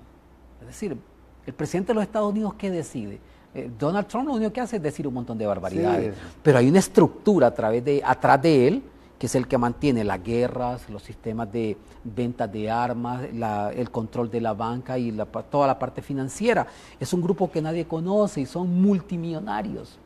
Desde atrás manejan estos hilos, entonces así manejan la política mundial, la controlan desde atrás, y lo mismo pasa en Honduras. Ponen a una persona ahí a que administre y empiezan a decirle cosas desde atrás, es decir, y lo digo por lo que he visto cuando he estado ahí cerquita, adentro de la Casa de Gobierno y adentro de los ministerios, cómo los controla. Uno cree que el presidente llega y empieza a hacer lo que quiere. No es cierto, en Honduras no es cierto. Hay un grupito económico que controla todo. Bueno, de hecho, visiblemente, el único poder que tiene el Ejecutivo es de designar sus ministros. Si acaso existiera, en la parte formal, porque aquí tenemos nosotros una Constitución de la República que el carácter formal te dice que hay derecho a la salud, que hay derecho a la educación, no hay niños en la calle, no hay niños desnutridos, hay un equilibrio salarial, un imbécil diputado no te gana 190,000 empiras, y aparte de eso convenía robar. Bueno. Claro. Bueno, la Embajada de Estados Unidos manda un listado al que gana la presidencia. Mire, esto quiero de ministro, y le manda una lista. Sí. Y los bancos le dicen, mire, aquí. Los bancos mandan lo suyo. Mire, yo en finanzas quiero a este, y a este en el Banco Central para manejarlo a su modo. Y entonces los fastidiados somos nosotros, porque el que llega al gobierno llega atado. De verdad que llega atado. Entonces, si yo aspirara a atado y corrupto. Claro. O sea, es doble. Si yo aspirara a la presidencia de la República, por ejemplo, y tuviera posibilidades de ganar, yo no tengo que llamar a ninguno de ellos, ellos me van a buscar a mí. Mira, Castelar, te ofrecemos tantos millones para tu campaña, tal y tal, para atarlo. Empieza la embajada de Taiwán, ¿no? Ahora, bueno, el gobierno de Taiwán hasta todos los demás. Si no sos presidente y te postulás como presidente, no te van a llamar, van a decir, con Castelar, ¿qué puta negocio vamos a hacer? Claro, es decir... Va a pedir cuentas claras, que veamos... Vamos a quitar los secretos públicos. ¿Por qué los medios de comunicación, si acaso derraman tanta hipocresía, incluso hay unos que leen la Biblia en la mañana. Entonces yo sé que voy yo, te he de dar, y muchos colegas, porque hay muchos colegas honestos, y esperamos que si no los hay, pues comiencen a hacer. Pero, ¿por qué no ser incisivos, por ejemplo, en decir, quitemos los secretos públicos? Digámosle a la banca... Porque está todo adentro. Ajá, pero, y entonces, ahí me metes en un tema riquísimo. Porque la banca son los principales... Son financistas de los medios. Y las pautas son los bancos. Claro. Las farmacias son los que pautan. Y como hay un manejo equivocado de la publicidad, ¿por qué equivocado? Empezando por el que la compra. El que compra un anuncio cree que tiene el derecho a manejarme la opinión mía. ¿De acuerdo? Entonces, los medios de comunicación, y lo digo así, desafortunadamente, se han plegado a esto. Es decir, si el Banco Atlántida me da un anuncio y el Banco Atlántida comete una barbaridad, el anuncio me obliga a mí a esconderla. No debería de ser así. Claro. Porque lo que ellos me compran es un servicio. Es decir, el Banco Atlántida se anuncia conmigo porque yo tengo un programa que se mira y porque ahí se puede dar a conocer y todo, pero como se ha desviado esa cosa, ellos me dan el anuncio creyendo que me hacen un favor. No están considerando que yo también les doy un servicio. Entonces están pautando para comprar silencio. Claro, esa es la idea de esto. El silencio a través de la pauta. Se olvidan de que los medios de comunicación cumplen un servicio. Es decir, ¿cómo sabría yo que los vehículos, los carros están de oferta y que para tantos meses y tal, si no me lo dicen los medios de comunicación? Es decir, me prestan un servicio. Los medios de comunicación me informan que hay ofertas en el supermercado o en Diunsa o aquí en todas estas cosas. Pero el de Diunsa cree que me dé el anuncio a mí para hacerme un favor. Pero si yo le estoy dando un servicio, diciéndole a sus clientes que está de oferta, que vayan a comprar. Hasta ahí. Hasta eso debería ser el compromiso. Pero si Diunsa vende un televisor malo y una persona, mire, fíjese que compré este televisor en Diunsa y no me lo quieren cambiar porque dice que ya me lo llevé y tal, entonces yo no lo puedo sacar porque tengo el anuncio de Diunsa, eso es un error gravísimo. O que tenemos la tasa de interés más grande de Latinoamérica con el 62%, entonces no hay que decir que los bancos están robándole a la gente, le están quitando sus casas, la gente se ahorca porque Claro. la ahogan, la asfixian y se construyen estos delincuentes, porque yo les tengo que llamar así, José Adán, Sí. se construyen una central de riesgo Claro, para ellos mismos, para ellos. para un nivel de protección Claro. que le dan las mismas leyes que ejecutan estos ejecutivos. O sea, se protegen ellos, pero nosotros no tenemos protección. Por ejemplo, yo pago un cable, la televisión por cable, y en 4 años que tengo ese servicio ya pago el 50% más de cuando empecé hace 4 años. La moneda, porque como se lo cobran en dólares a uno, no se ha desviado el empira 50%, por favor. No ha decrecido tanto. Y me cobran el 50% más. Entonces yo lo llamé, óigame, y digo, pues, mire, aquí tengo la factura de hace 4 años y yo pagaba la mitad de lo que estoy pagando. Entonces, y no hay a dónde ir. Es decir, ¿quién es el de Tigo? ¿A quién le vamos a ir a reclamar en Tigo? A Tabel, que es el que maneja esas cosas ahí. Tabel Lotero, ¿no? Me va a decir, mire, yo no me doy cuenta, me va a decir, porque es una estructura. Y si todos te mandan a call center a reclamar. Claro. Ya no conseguí ni la figura de gerente. No, y no hay forma. Además atiende una computadora. Sí. Y si yo le digo, yo me encuentro a don Guillermo Hueso y le digo, mire, fíjese que ahí en Banco Atlántida me robaron unos intereses y mire qué tal. Yo escribí un artículo la semana pasada porque fue una experiencia interesante que yo conocí. Una persona tiene un préstamo en un banco y el préstamo vence el 5 o el 8 del mes siguiente. Entonces, para evitarse, como pagan los 15 y 30 en Honduras, entonces pagaba antes, el 30, el 1, el 2, el 3, antes de la fecha de que le tocaba. Y le llamaron del banco y le dijeron, oiga, aquí tiene una deuda usted, pero ¿cómo es posible si estoy pagando antes? Y le dijo, por eso es que está atrasado porque paga antes, pero ¿cómo es posible? Entonces, no, entonces le dijo eso, que pagaba antes, entonces le había generado un recargo por pagar antes, porque esos 3 días, 4 días que pagaba antes se dejaban de cobrar y se fue acumulando. Es decir, han construido de tal forma el negocio en Honduras que solo es para que nos perjudique a todos, a los clientes. Nosotros somos los afectados y no hay a quien recurrir. Es decir, vivimos indefensos en un país manejado por los bancos. Por los bancos. Y hay un momento tan importante en la vida que es cuando uno se encuentra con seres humanos honestos, y honestas. Y hay alguien que ha tenido una posición frontal en contra de estas estructuras que quieren ya privatizar la salud y seguir matando seres humanos. Yo te invito a que escuchemos la última pregunta del programa a través de Suyapa María Figueroa, la presidenta del Colegio Médico, quien ha dicho que todos estos dispositivos de farmacias están íntimamente ligados en una agenda privatizadora que sigue matando a los seres humanos, y que en Honduras, de hecho, han secuestrado a los médicos para enfermar a los seres humanos. Entonces, mirás en el Hospital Escuela ahora que se dan esos grandes niveles de corrupción para justificar que hay que entregárselo a los bancos, que son los mejores administradores. Veamos la última pregunta del programa.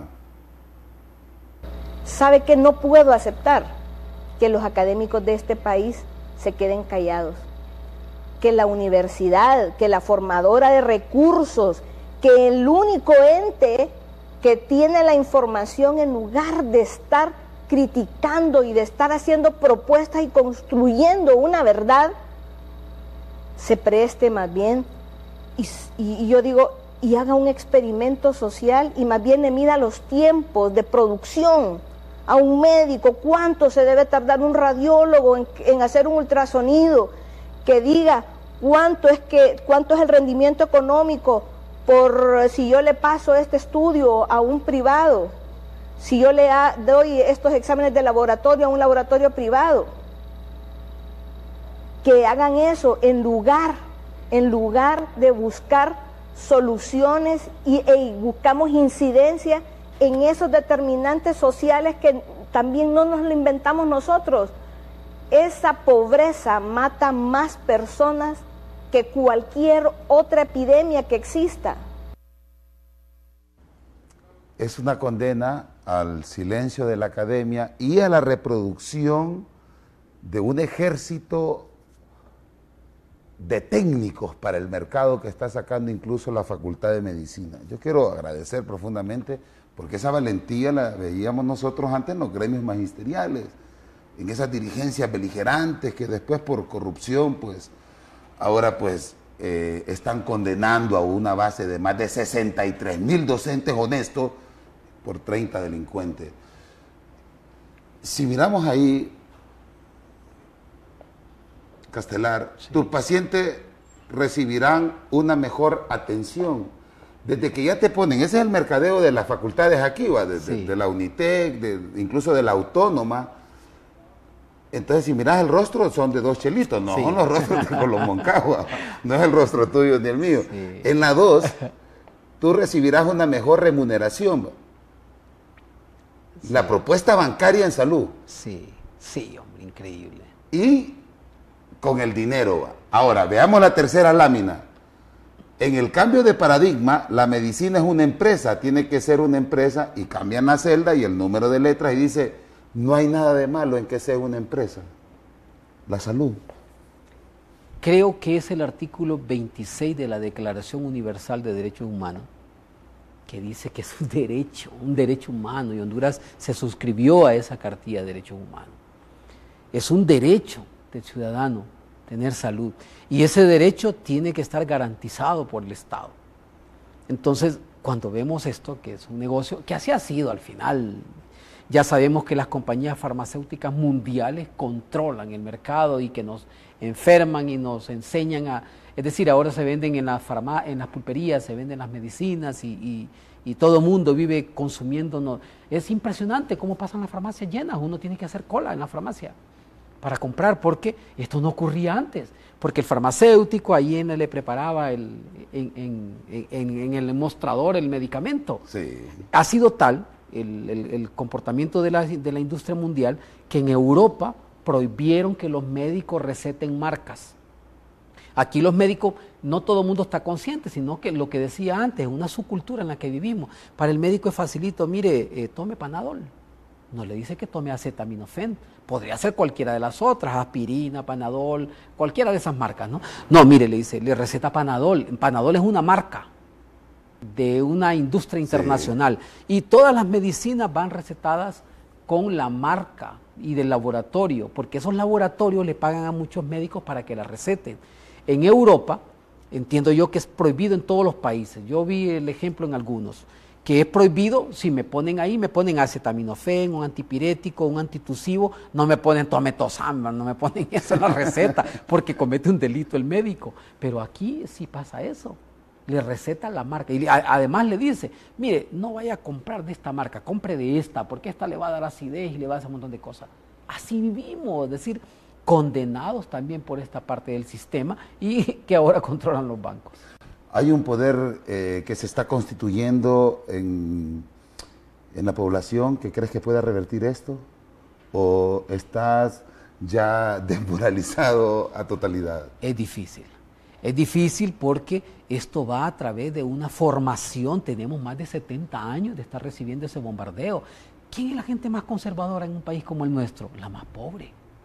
¿Quién es la que no quiere cambio? Porque hay un proceso de alienación y de enajenación que le bloquea el pensamiento y empieza a defender lo que la oprime. Desafortunadamente así es. Se matan por equipos de fútbol que no les pertenecen, se matan por defender estas estructuras de poder y de negocio que no les pertenecen. Entonces nos enseñan a vivir en un consumo espantoso y además a formarse una idea de nosotros de acuerdo a lo que tenemos. Entonces el ser humano se desvalorizó por completo y todos queremos tener un televisor en cada cuarto y en la sala. Antes, en los años 70, 80, había un solo televisor en la casa y todos mirábamos televisión en la sala y nos poníamos de acuerdo en qué programa íbamos a ver y así funcionaba.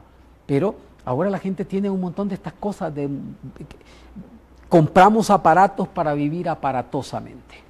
Yo le robé la pregunta a José Adán Castelar Padre en ese diálogo de una imagen que te voy a mostrar al poeta, mi amigo, que cuando le hicimos el homenaje, ya para ir cerrando el programa, a Rigoberto Paredes, yo realicé como 5 programas allá en Paradiso, con Pepe Luis Quesada, Livio Ramírez, Eduardo Ver, y nos juntamos. Y entonces siempre me decía que una de las preguntas más importantes era saber qué libro le podríamos regalar a alguien que queremos o a alguien que no deseamos que se siga equivocando. Entonces yo te pregunto, ¿qué libro le regalarías vos a Juan Orlando Hernández? ¿Qué libro? Podría, no lo miras en esa dimensión. Tiene libros y lee libros, yo lo sé, me consta de que lee libros. Pero ¿cuál podría impactarle, no? Para que, no sé. Yo sí recuerdo que había una expresión muy interesante, no solo de Juan Orlando, sino en general de los políticos, que si los políticos leyeran poesía, que si los políticos hicieran música, tendríamos un mundo diferente. Fernando Arrabal. Dice Fernando Arrabal que lo ve con tanto potencial que deberían dedicarse a hacer teatro, poesía, porque no concibe que un ser humano tenga tanta inventiva para robar, para delinquir, para mentir. Y lo que pasa es que si se volcaran al arte, el arte revela la sensibilidad del ser humano, la despierta, la pone en marcha. Entonces tendríamos políticos mucho más sensibles. Estoy hablando en forma general, porque Juan Orlando se va a terminar, se va a ir de ahí del gobierno y va a venir otro y otro. Y ya el programa nos dejó como resultado que es una representación física del poder que está detrás. Claro, porque nosotros... Son los banqueros, las transnacionales, etcétera. Nosotros acostumbramos a preocuparnos por lo inmediato, por lo que está ahí, pero hay que preocuparse por lo que sigue, porque yo lo digo, Juan Orlando Hernández va a dejar de ser presidente y se va a ir y va a venir otro. ¿Y por qué digo esto?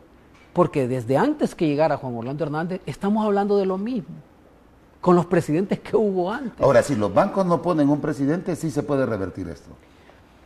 Sí, pero ¿cómo vamos a concienciar al hondureño a que aprenda a votar, que aprenda a escoger y que aprenda a reclamar? Ese va a ser nuestro desafío. ¿Y al periodismo qué le indicarías que leyera?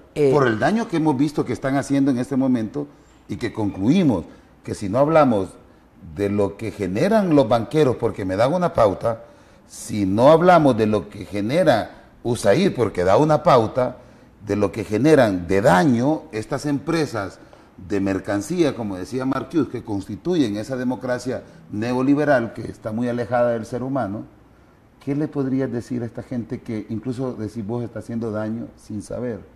Sí, bueno, tienen que leer muchísimo, muchísimos libros, pero sobre todo, yo creo que aparte de que hay que ilustrar, a muchísimos de nuestros colegas desafortunadamente no leen nada, pero hay que buscar buenas personas. Ya se sabe que no se puede ser buen periodista sin ser buena persona, que estas cosas son indisolubles, están juntas. Una buena persona, o más bien, un buen periodista tiene que ser una buena persona, si no, no lo será nunca. Yo te agradezco, José Adán, si acaso no pregunté algo que consideras oportuno por los temas, tenés espacio para poderlo. No, yo venía encantado para poder conversar estas cosas que habitualmente no tenemos los espacios para decirlo, más que en los cafés, con los amigos, las inquietudes que tenemos, porque la agenda del día a día nos ocupa. Yo le decía hoy a unas personas que me abordaron en un café, que tengo que hablar de todos los días de estas cosas que están pasando porque no nos dejan espacio. Decía, mire, yo los viernes quería destinarlo a hablar de cultura, quería hablar un poco de teatro, de poesía, porque esto es esencial en el ser humano para desarrollarlo, pero no me dejan, pasan tantas cosas en el país que es imposible dejarlas por fuera. Entonces yo siento que se permite este espacio en el programa de poder decir estas cosas, y me ha encantado porque me están escribiendo aquí un montón de gente que está viendo el programa, incluso unos familiares que están en La Ceiba me dicen que están viendo el programa, y me he sorprendido porque tanta gente que estaba pendiente del programa, y eso lo siento, me parece agradable, y me parece, ha sido para mí realmente valioso poder hablar de otras cosas que habitualmente no lo puedo hacer en los medios. Si un hombre, y le robo unos 2 minutos a producción, si un hombre de Coyoles Centrales que llegó a esa síntesis, que la palabra era un personaje de la vida, ¿qué es lo que más recordás de Castelar? Mi padre está todos los días conmigo. Es que ocupaba tanto espacio en mi vida y todo el tiempo que convivimos, y al final se convirtió en mi amigo. Los papás no deben ser amigos de sus hijos, no pueden serlo, ¿no? Porque tienen que educarlos, instruirlos y regañarlos. Pero al final, como vamos acercándonos, en las distancias van acercándose y casi nos vamos haciendo contemporáneos, aunque me llevaba a la distancia que ya se sabe, pero me hace falta porque seguramente hoy, al salir de aquí, me hubiera llamado. Te hubiera llamado. Y te estuve viendo y tal, porque me lo hacía con los otros programas, me comentaba lo que leía en el periódico, yo lo llamaba y le decía, ¿qué le parece este tema? Tal y tal. Lo llevabas a mi programa, no trabajábamos en el 13. Sí, exactamente. Entonces, mi papá era mi amigo, se convirtió en mi amigo. A la larga, cuando pasaron los años, se convirtió en mi amigo, y además era mi compañero de lectura, mi compañero de libros, que era con quien más compartía yo la parte literaria, y eso lo perdí. Y entonces, ¿qué te puedo decir? Si me acordara en forma particular de algo, era cuando recibí aquí su llamada. Yo no lo tenía como papá, sino que lo tenía anotado como Don Adán. Cuando me llamaba y ahí decía en mi teléfono, Don Adán. Así decía. Entonces, esa llamada yo la sigo esperando. Y cuando habló de Superman en un cuento increíble. Cuando Superman le cortaron las alas, ¿no? Cuando Superman le cortaron las alas. Y algo bien interesante. Yo le pregunté particularmente sobre ese cuento porque yo le decía, José Adán, más allá del silencio, ¿cuáles son tus vínculos de misterio para poder hacer ese trabajo de una poesía con mucho compromiso, una coherencia y una solidez en su trabajo? Y me dice, ¿no te imaginas esa figura de un Superman divorciado, o que anda buscando novio? ¿Por qué tenemos que seguir repitiendo esos estereotipos de la supremacía? Claro. Y después me la adelanté a Hollywood, me dice, sí. Porque después Hollywood sacó... Yo recuerdo que cuando hablábamos de eso, yo le decía, porque lo vi en el título de un libro, ¿y qué tal Tarzán con amigdalitis? Tarzán que vive de ese grito, que lo defiende y convoca con ese grito en la selva, y que tuviera amigdalitis y no pudiera gritar. Al final, un escritor peruano, Bryce Echenique, escribió una novela que se llama La amigdalitis de Tarzán. Sí. Pues Adán, me ha agradado, quiero agradecerte, invitarte a un próximo programa, por supuesto. El domingo a las 7 de la noche en CTV, tenés tu programa. Ahí estoy, mañana domingo. Mañana a las 7. Entonces no somos competencia porque este programa se repite mañana a las 8 de la noche. Ah, sí, entonces inmediatamente después de tu programa salgo volado para verlo. Muchísimas gracias, José Adán. Gracias. Yo creo que para nuestros televidentes ha quedado claro algo muy importante. Y quiero refrescarlo con Sartre, que decía, el hombre es lo que hace de lo que hicieron de él. Y es aquí donde las estructuras mediáticas deben darse cuenta qué están haciendo del ser humano. Y yo quiero invitar a ese pueblo a seguir construyendo ese poder popular, ese poder comunitario, y a unificarnos para poder, como dijo José Adán, algo muy interesante. Si siguen poniendo los presidentes los bancos, esto continuará de manera similar o peor, porque ya lo han demostrado con alevosía, con premeditación, e incluso hasta con las falacias religiosas de decir, gracias a Dios, hoy nos ganamos 1.000 millones de lempiras, no importando que esto se reflejen en 700.000 niños en estado de desnutrición. Te espero el próximo sábado. Lleva 30 años cantando, componiendo, comunicándose con el pueblo. Yo creo que una de las primeras canciones se llamó Sin Dinero, ¿no? No tengo dinero. No tengo dinero. Sí, yo siempre empecé diciendo la verdad, Jesús. Y ahora que cada vez me molesta por ahí lo de los impuestos, salgo con mi canción. No tengo dinero. ¿Y recuerda la letra? Sí, cómo no. Incluso la puede tatarear. Claro que sí, se voy por la calle de la mano, platicando con mi amor, y voy recordando cosas serias que me pueden suceder. Ya me pregunta que hasta cuándo nos iremos a casar, y yo le contesto que soy pobre y que me tiene que esperar.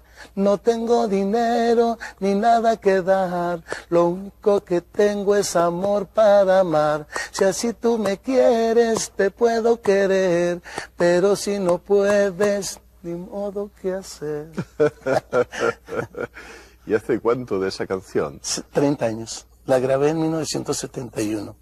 Todo lo puede. ¿De qué nace el amor? El amor nace lo que usted siente por la otra persona, siempre y cuando la comprenda, la acepte y la perdone. ¿Y qué busca? Busca, pues, el amor. Cuando una persona le da la oportunidad de que usted le ame, es más bonito que la persona sentirse amada. ¿El amor es entrega? El amor es lo que uno manifiesta hacia otra persona. Dar, servir. Sacrificarse. Pues, si llega uno a ese grado, es mejor sacrificarse uno a sacrificar a la otra persona. Es mucho mejor humillarse uno a humillar a la otra persona. Eso es amor. Si escuchara algo sobre el amor, seguro que me iba a inspirar para preguntarle más cosas. ¿Quiere que le cante algo? Me gustaría. Okay. Tú eres la tristeza de mis ojos, que lloran en silencio por tu amor. Me miro en el espejo y veo en mi rostro el tiempo que he sufrido por tu adiós. Obligo a que te olvide el pensamiento, pues siempre estoy pensando en el ayer. Prefiero estar dormido que despierto, de tanto que me duele que no estés como quisiera. Ay, que tú vivieras, que tus ojitos jamás se hubieran cerrado nunca, y estar mirándoles, amor eterno e inolvidable. Tarde o temprano estaré contigo para seguir amándonos. Es como una oración, ¿verdad? Sí, ahora sí, claro. Ahora ya suena como una oración. Sí. ¿Qué hago yo por los demás? Bueno, si usted quiere lo digo yo. Y así se salva del problema. Mantiene una casa, digamos, una casa hogar, una fundación.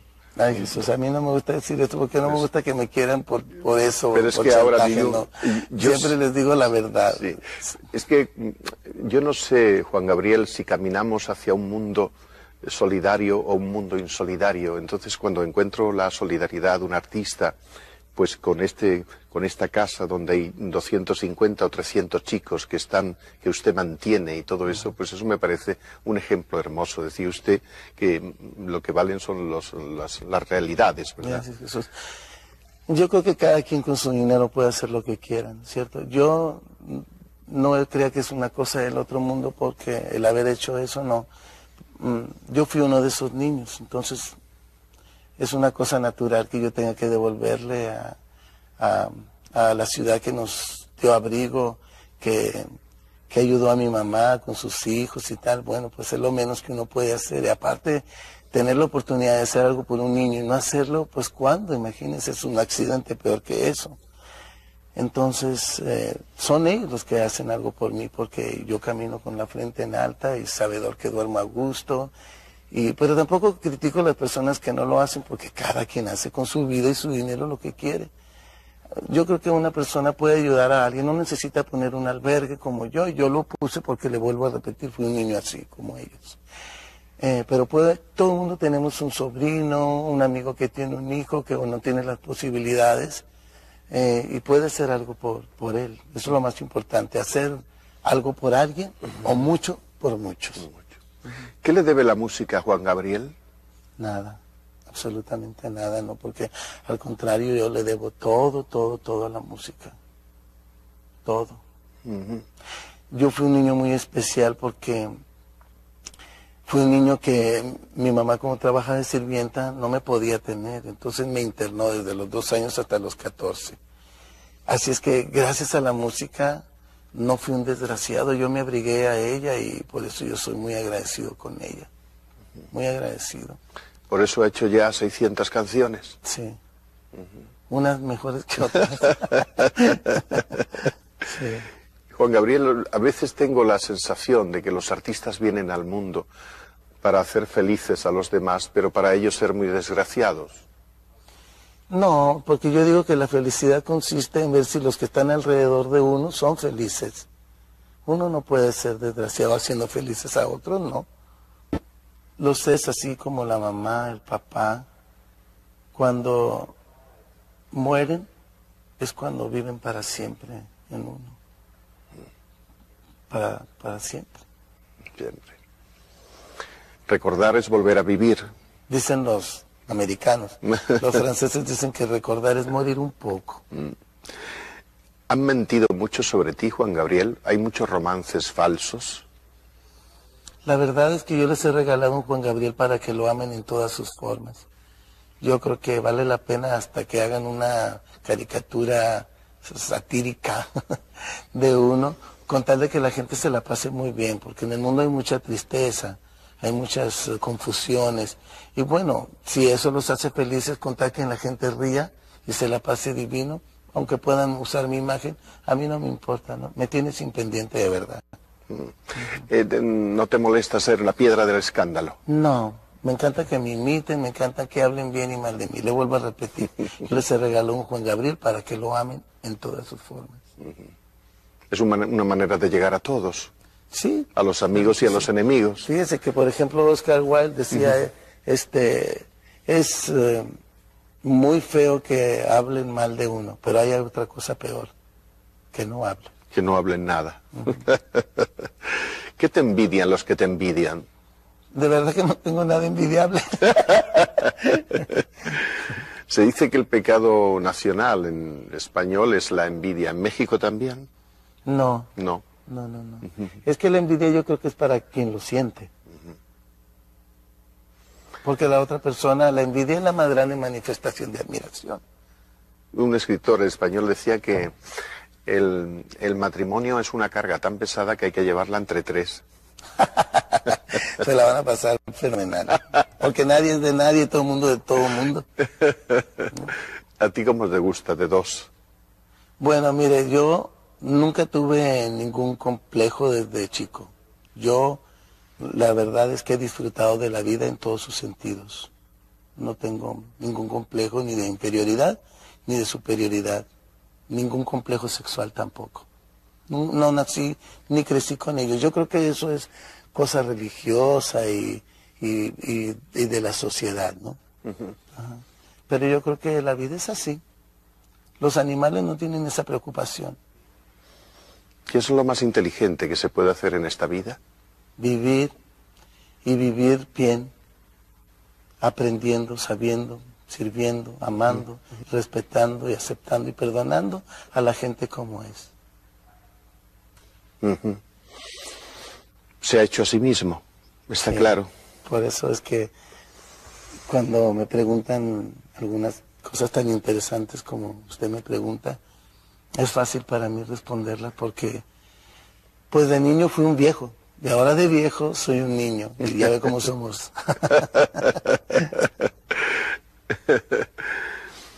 Es difícil estar regalando éxitos durante tantos años, ¿verdad? La inspiración a veces se seca, ¿no? Se pueden decir las cosas de otra manera, pero con la misma sencillez, porque uno piensa más profundo y uno busca eso, la sencillez, que es la más difícil. Pero le digo, ahora yo ya le pongo música a todo lo que tengo que hacer. Apunto las cosas que tengo que hacer y le pongo música y piensan que es una canción. Si tuviera que hacer una última canción, ¿de qué trataría? De agradecimiento. Porque antes de ser Juan Gabriel soy una persona agradecida a Jesús. Qué bonito, de agradecimiento. ¿Sus padres llegaron a disfrutar su éxito? Mi padre murió cuando yo nací. Mi mamá murió cuando yo tenía 20 años.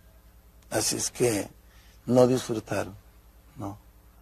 Pero les agradezco mucho que me hayan dado la vida y que me han permitido disfrutar con cada uno de las gentes que han participado en ella, en mi vida. Y pues, qué padre que nací, ¿no? Creo que eso sí que es un milagro y lo más difícil del planeta, nacer. Por eso uno no debe uno doblegarse ante nada y todos los obstáculos hay que brincarlos y vencerlos, porque de veras, nacer fue lo más difícil, es el primer éxito y de ahí vienen todos los demás. Tampoco uno debe tomarse la vida tan en serio, porque de todos modos no va a salir vivo de esta. ¿Es errante, es nómada o es sedentario? Soy errante, siempre lo fui. Vengo del planeta Erra. Por eso vive en El Paso y en Las Vegas y en cualquier suite. Soy errante, pero no errado. No provengo de un error, provengo del amor. Si usted tuviera todo el poder, ¿qué haría? Ay, los pondría a bailar y a cantar y a bailar flamenco. Porque realmente la vida es una y hay que disfrutarla, hay que disfrutarla. No hay que perder el tiempo, no hay que perder la vida, hay que aprovecharla. Y la mejor manera es siendo feliz, porque la gente que está feliz es que está bien, está sana. Y la mejor manera para estar sano es cantando y bailando. Y si es flamenco, qué mejor, que tiene mucho arte. Nada tiene más arte que el flamenco. ¿Cuántos éxitos o cuántos récords ha batido en la música latina Juan Gabriel? Bueno, he vendido 70 millones de discos. 70 millones de discos, ¿usted cree? Y pues he estado 30 años, afortunadamente gracias a mi trabajo y a la aceptación del público, he estado en primer lugar siempre. Afortunadamente. Nunca he tenido un declive, ¿sabe? Y si lo tuviera me lo merezco, porque todo el mundo pasamos por algo así, ¿no? En todos los trabajos se descansa, pero sí. Siempre éxito. Yo tengo ganas de descansar ya el año entrante, un año sabático. ¿Cómo vive el éxito? ¿Con indiferencia? ¿Pasa como con el amor, que cuando se está mucho tiempo ya no emociona? Bueno, la pasión, ¿no? Porque el amor siempre. Pero yo siempre estoy bien en todos los sentidos, de verdad, sino trato de estarlo. Porque yo creo que trabajo es ser humilde. Y más trabajo, conservar la humildad. Eso sí que es trabajo. Lo demás es parte de la vida. Pero hay que conseguir la humildad, hay que ser humilde. Pero dicen que cuando a uno le da el éxito de una manera tan rotunda, tan fuerte y tan universal, uno queda tocado para siempre. No es mi caso. ¿No? ¿Podría vivir alejado del mundo? Bueno, tampoco así porque no me he hecho nada, ni yo a ella. Al contrario, yo le he cantado y bailado y le he hecho canciones, por eso me adapto mejor. Así es que, no. Yo soy una persona agradecida y cada vez que voy a cantar y la gente me aplaude de tal manera que me dan bríos para seguir adelante y me siento con la obligación de ser mejor. ¿Cómo ha sido su relación con la política? ¿Se ha sentido utilizado? Sí, cómo no, muchas veces, porque ese sí que es poder, un poder que, pues que utilizan a la gente, ¿no? Siempre para sus fines políticos. El artista por supuesto que no lo es, pero pues sí es utilizado. Y si no acepta usted, cuidado. Cuidado, porque le vienen muchas auditorías. Ah, sí. Ah, ya. Comprendo. Ha conocido el problema. Sí, por supuesto que sí. Yo también he sido víctima de la circunstancia. También. No tenía por qué ser la excepción, ¿no es cierto? Sí. Eso cuesta la libertad. Es como una envidia, para que vea, es así. Porque quieren tanto al artista y como ellos duran, en este caso en mi país duran 6 años y yo tengo pues 30 y luego cuando me vaya es cuando me quedaré, imagínese usted. En cambio ellos duran 6 y cuando salen nadie los recuerda. Solamente si hicieron algo positivo por la gente, por el país en este caso. Pues en la política como en el ambiente artístico uno debe aprovechar estos puestos maravillosos para hacer amigos. Para hacer amigos, no para ser enemigos. Pues es una maravilla encontrar a una persona que no ha perdido la humildad de sus raíces campesinas, siendo una figura planetaria como Juan Gabriel. Gracias, Jesús. Es un honor y bueno... También para mí, Jesús. Sí. También para mí es un honor porque pocas entrevistas tan bonitas me han hecho a mí en la vida como la que usted. Entonces, ¿brindamos por el viaje de Colón? Hombre, valió la pena haber nacido en este siglo, nada más por eso. Nada más por eso. Gracias. Bueno, en el siglo pasado. En Jesús. el pasado.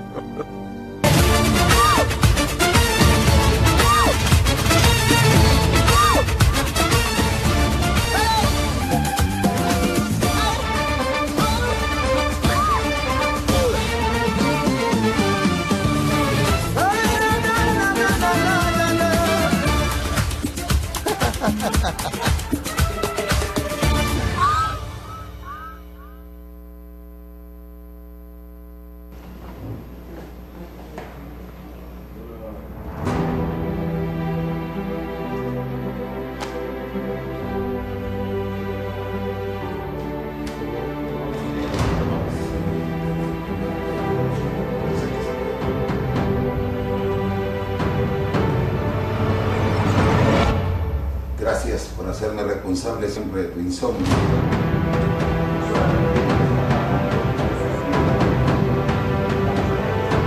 Los secretos públicos, un cultivo de corrupción, extraditados, vínculos con el narcotráfico y una narcodemocracia que también condena Jesús Quintero.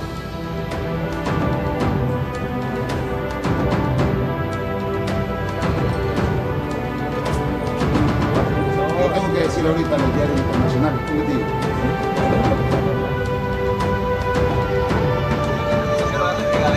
Vamos a ver.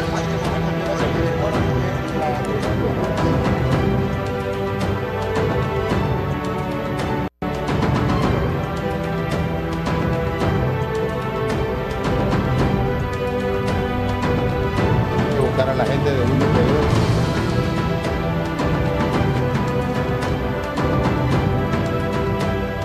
Mujeres y hombres que lo único que han querido es que lleguen manos limpias a gobernar este país. El próximo sábado tendremos más.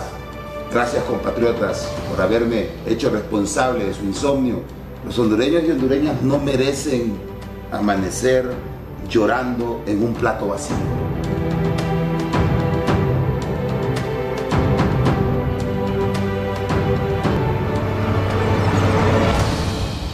Búscanos en tus redes sociales.